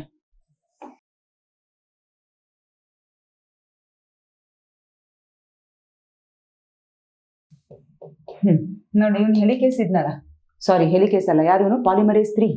ಇವನ್ ಪಾಲಿಮರೇಸ್ 3 ಏನ್ ಮಾಡ್ದ, ಒಂದ್ ಕಡೆ ಕಂಟಿನ್ಯೂಸ್ ಆಗಿ ಮಾಡ್ಕೊಂಡು ಹೋಗ್ತಾ ಇದ್ದಾನೆ. ಅವ್ನು ಏನ್ ಪ್ರಾಬ್ಲಮ್ ಇಲ್ಲ, ನೋಡ್ತಾನೆ ಸುತ್ತಮುತ್ತ ನ್ಯೂಕ್ಲಿಯೋಟೈಡ್ಸ್, A ಇದೆಯಾ, ಬಾ T ಇದೆಯಾ, A, C ಇದೆಯಾ, G, ಈ ತರ ಮಾಡ್ಕೊಂಡು ಹೋಗ್ತಿದ್ದಾನೆ. ಯಾಕಂದ್ರೆ ಒಂದು ಸ್ಟ್ಯಾಂಡಿಗೆ ಅವ್ನಿಗೆ ಏನು ಪ್ರಾಬ್ಲಮ್ ಇಲ್ಲ. 3' ಇಂದ 5' ಡೈರೆಕ್ಷನ್ ಅಲ್ಲಿ ಇದೆ. ಅವ್ನು ಮೂವ್ ಆಗ್ತಾ ಇರೋದು 5' ಇಂದ 3' ಡೈರೆಕ್ಷನ್ಗೆ ಹೋಗ್ತಾ ಇದ್ದಾನೆ. ಬಟ್ ಇಲ್ಲಿ ಮತ್ತೆ ಇದೇ ಎಡವಟ್ಟಾಯ್ತಲ್ಲ. ಈಗ ಮತ್ತೆ ಇದೇ ಅಜ್ಜನ್ ಕೇಳ್ತಾನೆ, ಅಜ್ಜ ಅಲ್ಲ ಅಂಕಲಿಗೆ ಕೇಳ್ತಾನೆ ಪ್ರೈಮಿಸಿಗೆ, ಅಂಕಲ್ ಮತ್ತೆ ಏನು ಮಾಡಲಿ? ಈ ಅಂಕಲ್ ಹೇಳುತ್ತೆ, ಸಿಕ್ಕಾಪಟ್ಟೆ ಪ್ರೈಮರ್ ಇದೆ, ತೊಗೊಂಡು ಹೋಗಮ್ಮ, ಯಾಕೆ ತಲೆ ತಿಂತೀಯಾ? ಪದೇ ಬಂದು ಅಂಕಲ್ ಅಂತ ಹೇಳ್ಬೇಡ, ತೊಗೊಂಡು ಎಷ್ಟೊಂದು ಪ್ರೈಮರ್ ಇದೆ ನೋಡಿ, ಎಲ್ಲೆಲ್ಲಿ ಬೇಕೋ ಅಲ್ಲಲ್ಲಿಗೆ ಅಟ್ಯಾಚ್ ಮಾಡು DNA ಮೇಲೆ ಅಂತ ಕರೆಯುತ್ತೆ. ಸರಿ, ಮತ್ತೆ ಅದೇ ಟೆಕ್ನಿಕ್ ಯೂಸ್ ಮಾಡಿದ್ವಿ. ಇಲ್ಲಿ ತಾನೇ ಓಪನ್ ಆಗಿದೆ ಸ್ಟ್ಯಾಂಡು, ಅಂದ್ರೆ ಹೆಲಿಕೇಸ್ ಈಗ ಇಲ್ಲಿಗೆ ಬಂದಿದೆ ಅಲ್ವಾ, ಹಾಗಾದ್ರೆ ಈ ಜಾಗನೇ ನಾನು 3' ಅಂತ ಅನ್ಕೊಳ್ತೀನಿ. ಇಲ್ಲಿಗೆ ತಂದು ನಮ್ಮ ಈ ಪ್ರೈಮರ್ನ ಆ್ಯಡ್ ಮಾಡತಾಡೋ ಅಂತ ಮತ್ತೆ ಪ್ರೈಮರನ್ನು ಇಲ್ಲಿ ಆ್ಯಡ್ ಮಾಡಿದ್ವಿ. ಮತ್ತೆ ಈ ಪಾಲಿಮರೇಸ್ 3 ಹೇಳ್ತೀವಿ, ಇಲ್ಲೊಂದಿಷ್ಟಿದೆ, ನೀನು ಇದನ್ನು ಕಂಟಿನ್ಯೂ ಮಾಡ್ತೀಯಾ? ಇದು ಹೇಳುತ್ತೆ, ಎಸ್ ಡನ್. ಮತ್ತೆ ಇಲ್ಲೆಲ್ಲ ಪ್ರೋಸೆಸ್ ಅನ್ನ ಮಾಡ್ಕೊಂಡು ಹೋಗುತ್ತೆ. ಸೊ ಈಗ ಮತ್ತೆ ಹೆಲಿಕೇಸ್ ಮುಂದಕ್ಕೆ ಹೋಯ್ತು, ಮತ್ತೆ ಈಗ ಸ್ಟ್ಯಾಂಡ್ ಹಿಂಗಾಯ್ತು.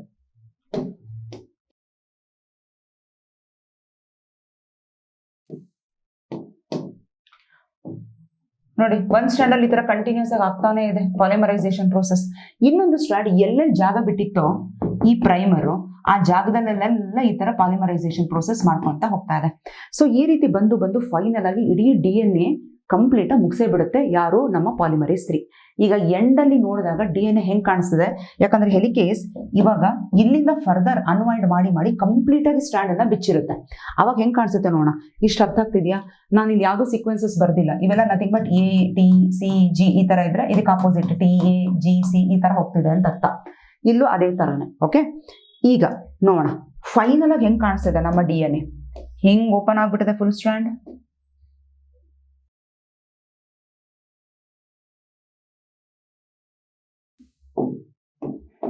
ನೋಡಿ ಒಂದ್ ಸ್ಟ್ರಾಂಡ್ ಅಲ್ಲಿ ಈ ತರ ಕಂಟಿನ್ಯೂಸ್ ಆಗಿ ಆಗೇ ಹೋಗ್ಬಿಟ್ಟಿದೆ ಪಾಲಿಮರೈಸೇಷನ್.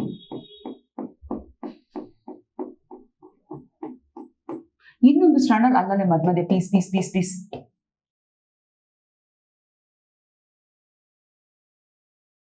ಬಟ್ ನಾವಿಲ್ಲಿ ಸ್ಟ್ರಾಂಡ್ ನೋಡಿದಾಗ ಇದು 3' ಇಂದ ಈ ಗ್ರೀನ್ ಕಲರ್ ಅಲ್ಲಿ ಇರೋದು ಟೆಂಪ್ಲೇಟ್ ತಾನೆ. So this is in 3' to 5'. ಅಂದ್ರೆ 3' ಇಂದ 5' ಈ ಟೆಂಪ್ಲೇಟ್ ಅಲ್ಲಿ DNA ಫಾರ್ಮೇಶನ್ ಕಂಟಿನ್ಯೂಸ್ ಆಗಿ ನಡೆದಿದೆ. ಕರೆಕ್ಟಾ? ಸೊ ಹಾಗಾಗಿ ಇದನ್ನ ಕಂಟಿನ್ಯೂಸ್ ಸ್ಟ್ರಾಂಡ್ ಅಂತ ಕರೆದ್ವಿ.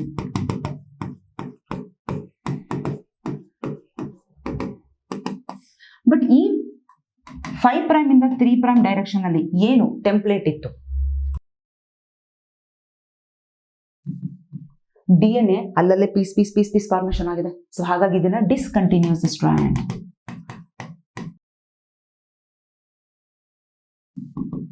ಡಿಸ್ಕಂಟಿನ್ಯೂಸ್ ಸ್ಟ್ರಾಂಡ್ ಅಥವಾ ಇದಕ್ಕೆ ಇನ್ನೊಂದು ಹೆಸರು ಲ್ಯಾಗಿಂಗ್ ಸ್ಟ್ರಾಂಡ್ ಅಂತಲೂ ಸಹ ಕರಿತೀವಿ. ಇದಕ್ಕೆ ಕಂಟಿನ್ಯೂಸ್ ಅಥವಾ ಲೀಡಿಂಗ್ ಸ್ಟ್ರಾಂಡ್. ಓಕೆ, ಬಟ್ ಇಲ್ಲಿ ಮಧ್ಯದಲ್ಲೆಲ್ಲ ನಾವು ನೋಡ್ತಾ ಇದ್ರೆ ಇಲ್ಲಿ 3' OH ಸಿಕ್ಕಿರೋದಕ್ಕೇನೆ ಈ ಎಂಡ್ ಅಲ್ಲಿ ಆಡ್ ಮಾಡ್ಕೊಂತ ಹೋಗಕ್ಕೆ ಸಾಧ್ಯ ಆಗಿರೋದು. ಇಲ್ಲಿ ಮಾತ್ರ 3' OH ಇದೆ, ಇಲ್ಲಿ 5' ಇದೆ, ಇನ್ನು ಉಳಿದಿದ್ದೆಲ್ಲ ಆಡ್ ಮಾಡ್ಕೊಂತ ಹೋಗ್ತದೆ. ಸೊ ಇದನ್ನೆಲ್ಲ ಒಬ್ಬ ಸೈಂಟಿಸ್ಟ್ ಅಬ್ಸರ್ವ್ ಮಾಡ್ತಾ ಇದ್ದ ಮೈಕ್ರೋಸ್ಕೋಪ್ ಅಲ್ಲಿ. ಆ ಸೈಂಟಿಸ್ಟ್ ಹೆಸರು ಒಕಾಜಾಕಿ.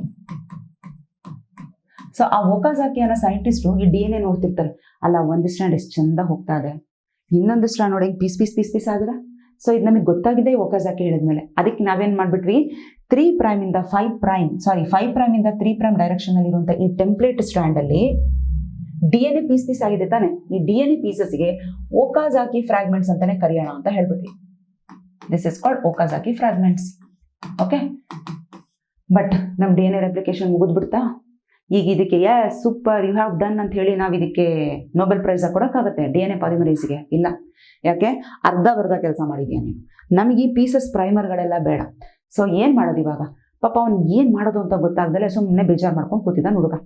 ಅಷ್ಟೊತ್ತಿಗೆ ಬರ್ತಾರೆ ಇಬ್ರು ಫ್ರೆಂಡ್ಸ್ ಅಲ್ಲ, ಸಿಬ್ಲಿಂಗ್ಸ್ ಅಂತ ಹೇಳಿದ್ನಲ್ಲ, ಇವನೊಬ್ಬ ಇದ್ನಲ್ಲ,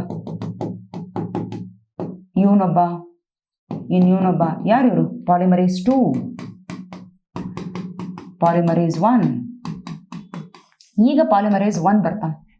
1 ಬಂದ್ಬಿಟ್ಟು ಏನ್ ಮಾಡ್ತಾನೆ, ಮೇಡಮ್ ಬೈಬೇಡಿ ನಮ್ಮ ಹುಡುಗನಿಗೆ, ಏನು ಈ ಪ್ರೈಮರ್ ಅನ್ನು ತೆಗಿಬೇಕು ತಾನೆ, ನಾನ್ ತೆಗಿತೀನಿ. ಪ್ರೈಮರ್ ತೆಗೆದ್ಬಿಟ್ಟು ಆ ಜಾಗದಲ್ಲಿ ಆಡ್ ಮಾಡಬೇಕು ತಾನೆ ನ್ಯೂಕ್ಲಿಯೋಟೈಡ್ಸ್, ನಾನ್ ಮಾಡ್ತೀನಿ ಬಿಡಿ, ಹೆಂಗಿದ್ರು 3' OH ಸಿಕ್ಕಿದೆಯಲ್ಲ ಮಾಡೋಣ ಅಂತ ಹೇಳ್ತಾನೆ. ಅಂದ್ರೆ polymerase 1 remove primer, so nucleotides ನ ಈ ಜಾಗದಲ್ಲಿ ಆಡ್ ಮಾಡ್ತಾನೆ. ಸೊ ಅವಾಗ ಈಗ ನಿಮ್ಗೆ ಆಲ್ರೆಡಿ ಗೊತ್ತಾಗಿದೆ ಅನ್ಕೊಳ್ತೀನಿ. ಈಗ ಪ್ರೈಮರ್ ತೆಗೆದಾಗ ಹೆಂಗ್ ಕಾಣಿಸುತ್ತೆ ನೋಡಿ, ಇಲ್ಲೆಲ್ಲ ಪ್ರೈಮರ್ ತೆಗ್ದ, ಇಲ್ಲಿತ್ತು ಪ್ರೈಮರ್ ತೆಗ್ದ, ಇಲ್ಲಿತ್ತು ಪ್ರೈಮರ್, ಇಲ್ಲಿತ್ತು ಪ್ರೈಮರ್, ಎಲ್ಲೆಲ್ಲಿ ಪ್ರೈಮರ್ ಇದೆ ಇಲ್ಲೆಲ್ಲ ತೆಗೆದ್ಬಿಟ್ಟ. ಓಕೆ, ಸೊ ತೆಗೆದೀಗ ಈ ಜಾಗದಲ್ಲಿ ಏನ್ ಆಡ್ ಮಾಡ್ತಾ ಇದ್ದಾನೆ, ರಿಯಲ್ ಆಗಿರುವಂತ ನ್ಯೂಕ್ಲಿಯೋಟೈಡ್ಸ್ ಅನ್ನೆಲ್ಲ ಆಡ್ ಮಾಡ್ತಾ ಇದ್ದಾನೆ. ಸೊ ನಮಗೆ DNA ಏನ್ ಅನ್ಕೊಂಡಿದ್ವಿ ಆ ತರ DNA ಸಿಕ್ತು. ಓಕೆ, ಆದ್ರೆ ಅದ್ರ ಜೊತೆಗೆ ಇಲ್ಲಿ ನೋಡಿ, ಈಗ ನಮಗೆ ಇಲ್ಲಿ ನೋಡಕ್ ನೀಟಾಗಿ ಅನಿಸ್ತಿಲ್ಲ, ಬಟ್ ಇಲ್ಲಿ ನೋಡಿ ಕ್ಲೀನಾಗಿ ನೋಡಿ, ಇಲ್ಲಿ ಒಂದು ಸ್ಟ್ರಾಂಡ್ ಇದೆ. ಓಕೆ, ಒಂದು ಸ್ಟ್ರಾಂಡ್ ಈ ತರ ಮಾಡಿತ್ತು ಅಲ್ವಾ, ಇನ್ನೊಂದು ಸ್ಟ್ರಾಂಡ್ ಅಲ್ಲಿ DNA ಕ್ಲೀನಾಗಿ ಹಿಂಗಿದ್ರೆ ನಾವು ಕಂಟಿನ್ಯೂಸ್ ಆಗಿ ಬರ್ತಾ ಇದೆ ಅಂತ ಹೇಳ್ತೀವಿ. ಬೈ ಚಾನ್ಸ್ ಎಲ್ಲರೂ ಒಂದ್ ಕಡೆ, ಇಲ್ಲೆಲ್ಲರೂ ಒಂದ್ ಕಡೆ ಸ್ಟ್ರಾಂಡ್ ಏನೋ ಆಡ್ ಆಗಿದೆ, ಇಲ್ಲೆಲ್ಲ ಓಪನ್ ಇತ್ತು ಅಂತ ಹೇಳಿದ್ರೆ ನೋಡಿ, ಈ ತರ ಓಪನ್ ಇದೆ ಅನ್ಕೊಳ್ಳಿ, ಈ ಜಾಗ ಇತ್ತು ಅಂದ್ರೆ ನಮ್ಗೆ ಕಂಟಿನ್ಯೂಟಿ ಅನ್ಸಲ್ಲ. ಸೊ ಅವಾಗ ಇನ್ನೊಂದು ಎನ್ಸೈಮ್ ಬರುತ್ತೆ. ಆ ಎನ್ಸೈಮ್ ಹೆಸರೇನು, ಲೈಗೇಸ್. ಆ ಲೈಗೇಸ್ ಬಂದ್ಬಿಟ್ಟು ಏನ್ ಮಾಡುತ್ತೆ, ನಾನು ಸೀಲ್ ಹಾಕ್ತೀನಿ, ಇಲ್ಲೆಲ್ಲ ಗ್ಯಾಪ್ ಹಾಕಿ, ಇಲ್ಲೆಲ್ಲ ಗ್ಯಾಪ್ ಇದೆ, ಇದನ್ನ ಸೀಲ್ ಹಾಕಿ ಈ ತರ ಸರಿ ಮಾಡ್ತೀನಿ. ಯಾಕಂದ್ರೆ ಎಲ್ಲೆಲ್ಲಿ ರಿಮೂವ್ ಮಾಡಿರುತ್ತೆ ಪ್ರೈಮರ್ಗಳು ಆ ಜಾಗದಲ್ಲೆಲ್ಲ ಅಲ್ಲಲ್ಲೇ ಉಳ್ಕೊಂಡ್ಬಿಟ್ಟಿರುತ್ತೆ, ಅದನ್ನೆಲ್ಲ ಕ್ಲೀನಾಗಿ ಹಿಂಗೆ ಗ್ಯಾಪ್ ಹಾಕಿ, ಅಂದರೆ ಗ್ಯಾಪನ್ನೆಲ್ಲ ಫಿಲ್ ಮಾಡಿ ಸೀಲ್ ಹಾಕುತ್ತೆ. ಓಕೆ, ಸೊ ಇದು ನಿಮ್ಮ NCERT ಇದೆ. ಇದ್ರ ಮೇಲೆ ನೀಟ್ ಕ್ವೆಶ್ಚನ್ ಕೇಳ್ತಾರೆ, ಗೊತ್ತಿರಲಿ. ಲೈಗೇಸ್ ಫಿಲ್ಸ್ ದ ಗ್ಯಾಪ್. ಓಕೆ, ಹಾಗಾದ್ರೆ ಪಾಲಿಮರೇಸ್ 2 ಏನ್ ಮಾಡ್ತಾನೆ? ಇನ್ಫ್ಯಾಕ್ಟ್ ಪಾಲಿಮರೇಸ್ 2 ಮತ್ತೆ ಪಾಲಿಮರೇಸ್ 1 ಇವ್ರಿಬ್ರು ಸೇರ್ಕೊಂಡು ನೀ ಸುಮ್ಮನೆ ಕೂತಿದ್ಯಲ್ಲ, ತಡಿ ಇನ್ನೊಂದು ಕೆಲಸ ಕೊಡ್ತೀವಿ ಅಂತ ಹೇಳಿ ಇನ್ನೊಂದು ಕೆಲಸ ಮಾಡ್ತವೆ. ಆ ಕೆಲಸ ಏನು? ಈಗ DNA ಆ್ಯಡ್ ಮಾಡ್ಬೇಕಾದ್ರೆ ಇಷ್ಟು ಗೊತ್ತಾಯ್ತಲ್ಲೇನ್ರು? ತಡಿ, ಈಗ ಇಲ್ಲಿಗೆ ಬರೋಣ. ಈಗ 2 ಸ್ಟ್ರಾಂಡ್ DNA ಹೆಂಗ್ ಬಂದಿದೆ ಅನ್ಕೊಳ್ಳಿ. ಅದಕ್ಕೆ ತಕ್ಕಂತೆ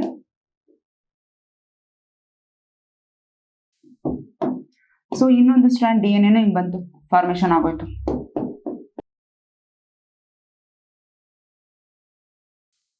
ಇದು ಎಷ್ಟು ಫಾಸ್ಟ್ ಆಗಿ ಎಷ್ಟು ಅಕ್ಯುರೇಸಿಯಾಗಿ ನಡಿಬೇಕು ಅಂತ ಹೇಳಿದ್ರೆ, ಒಂದು ಚೂರು ಯಾವ ನ್ಯೂಕ್ಲಿಯೋಟೈಡ್ಸ್ ಹೆಚ್ಚು ಕಡಿಮೆ ಆಗಬಾರ್ದು. ಅಂದ್ರೆ ಇಲ್ಲಿ A ಇದೆ ಅಂದ್ರೆ Tನೇ ಬರಬೇಕು, ಇಲ್ಲಿ C ಇದೆ ಅಂದ್ರೆ G, ಇಲ್ಲಿ G ಇದೆ ಅಂದ್ರೆ C, T ಇದೆ A, ಈ ತರನೇ ಬರ್ತಾ ಇರ್ಬೇಕು. ಪಕ್ಕದಲ್ಲಿ ಅದೇ ತರ ನಡೀತಿದೆ. ಜಸ್ಟ್ ನಾವು ಒಂದು ರೆಫರೆನ್ಸ್ ಇಟ್ಕೊಂಡು ಹೇಳ್ತಾ ಇದ್ದೀನಿ.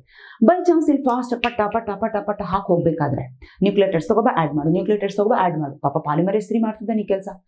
ಮಾಡೋ ಟೈಮಲ್ಲಿ ಬೈ ಚಾನ್ಸ್ ಇಲ್ಲಿ C ಹಾಕಬೇಕಿತ್ತು ಅಂತ ಅನ್ಕೊಳ್ಳಿ. C ಬದಲು Gನೇ ಹಾಕ್ಬಿಟ್ಟ.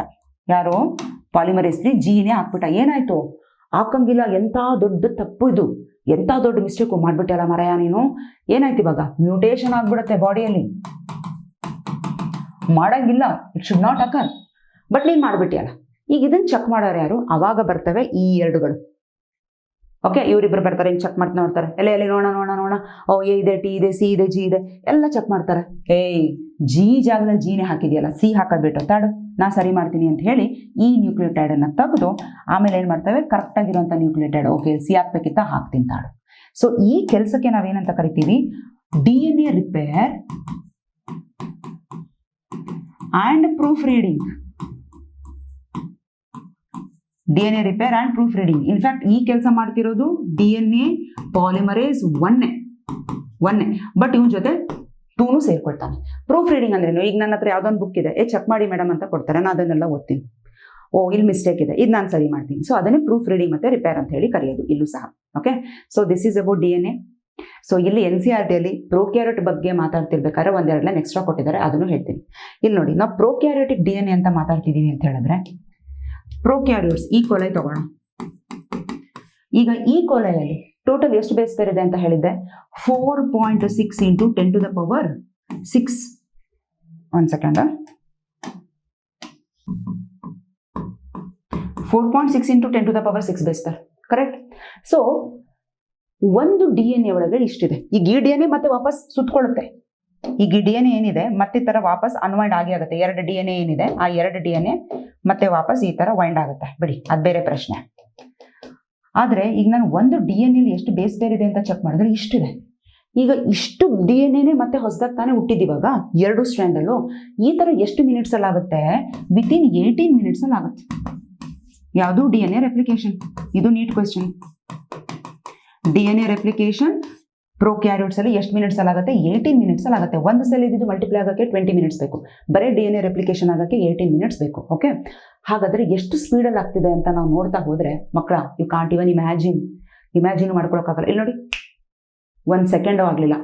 1 ಸೆಕೆಂಡಲ್ಲಿ 2000 ಬೇಸ್ ಪೇರ್ ಆ್ಯಡ್ ಆಗುತ್ತೆ ಪರ್ ಸೆಕೆಂಡ್. ಅಂದ್ರೆ ಅಷ್ಟು ಫಾಸ್ಟ್ ಆಗಿ ನಡೆಯುತ್ತೆ, ಅಟ್ ದ ಸೇಮ್ ಟೈಮ್ ಅಷ್ಟು ಅಕ್ಯುರೇಟ್ ಆಗಿ ನಡೆಯುತ್ತೆ. ಓಕೆ, ಪ್ರೋಕ್ಯಾರಿಯೋಟ್ಸ್ ಅಲ್ಲಿ. ಇನ್ನು ಯೂಕ್ಯಾರಿಯೋಟ್ಸ್ ಅಂತ ಮಾತಾಡಿದ್ರೆ ಯೂಕ್ಯಾರಿಯೋಟ್ಸ್ ಬಗ್ಗೆ ಜಾಸ್ತಿ ಏನು ಕೊಟ್ಟಿಲ್ಲ. NCERT ಹೇಳ್ತಿರೋದು ಇಷ್ಟೇ. ಯೂಕ್ಯಾರಿಯೋಟ್ಸ್ ಅಲ್ಲಿ ಇದೇ ತರನೇ DNA ರೆಪ್ಲಿಕೇಶನ್ ನಡಿಬೇಕು, ಇದೇ ತರನೇ ಆ್ಯಡ್ ಆಗಬೇಕು, ಎಲ್ಲ ಆಗಬೇಕು. ಬಟ್ ಆ ಪ್ರೊಸೆಸ್ ತುಂಬಾ ಕಾಂಪ್ಲೆಕ್ಸ್ ಇದೆ, ಅದ್ರ ಬಗ್ಗೆ ಜಾಸ್ತಿ ತಲೆ ಕೆಡಿಸ್ಕೊಳ್ಳೋದು ಬೇಡ. ಆದ್ರೆ ಯೂಕ್ಯಾರಿಯೋಟ್ಸ್ ಅಲ್ಲಿ ಈ ತರ DNA ರೆಪ್ಲಿಕೇಶನ್ ನಡೆಯೋದು ಯಾವ ಫೇಸ್ ಅಲ್ಲಿ? ನಾನು ನಿಮಗೆ ಆಲ್ರೆಡಿ ಹೇಳ್ಕೊಟ್ಟಿದ್ದೀನಿ. Cell cycle, cell division chapter ತುಂಬಾ ನೀಟಾಗಿ ನಿಮಗೆ ಅರ್ಥ ಆಗಿದೆ. ನೀವು ಚೆನ್ನಾಗಿ ರೆಸ್ಪಾಂಡ್ ಮಾಡಿದ್ದೀರಾ. ಅದನ್ನು ಓದ್ಕೊಂಡು ಈ ಚಾಪ್ಟರ್ ನೋಡ್ತಾ ಇದ್ದವರಿಗೆ ಇನ್ನೂ ಚೆನ್ನಾಗಿ ಅರ್ಥ ಆಗುತ್ತೆ. DNA ರೆಪ್ಲಿಕೇಶನ್ ಆಗೋದು ಯಾವ ಫೇಸ್ ಅಲ್ಲಿ ಹೇಳಿ?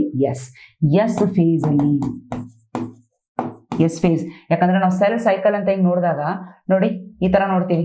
G1 face, S face, G2 face, ಕರೆಕ್ಟಾ?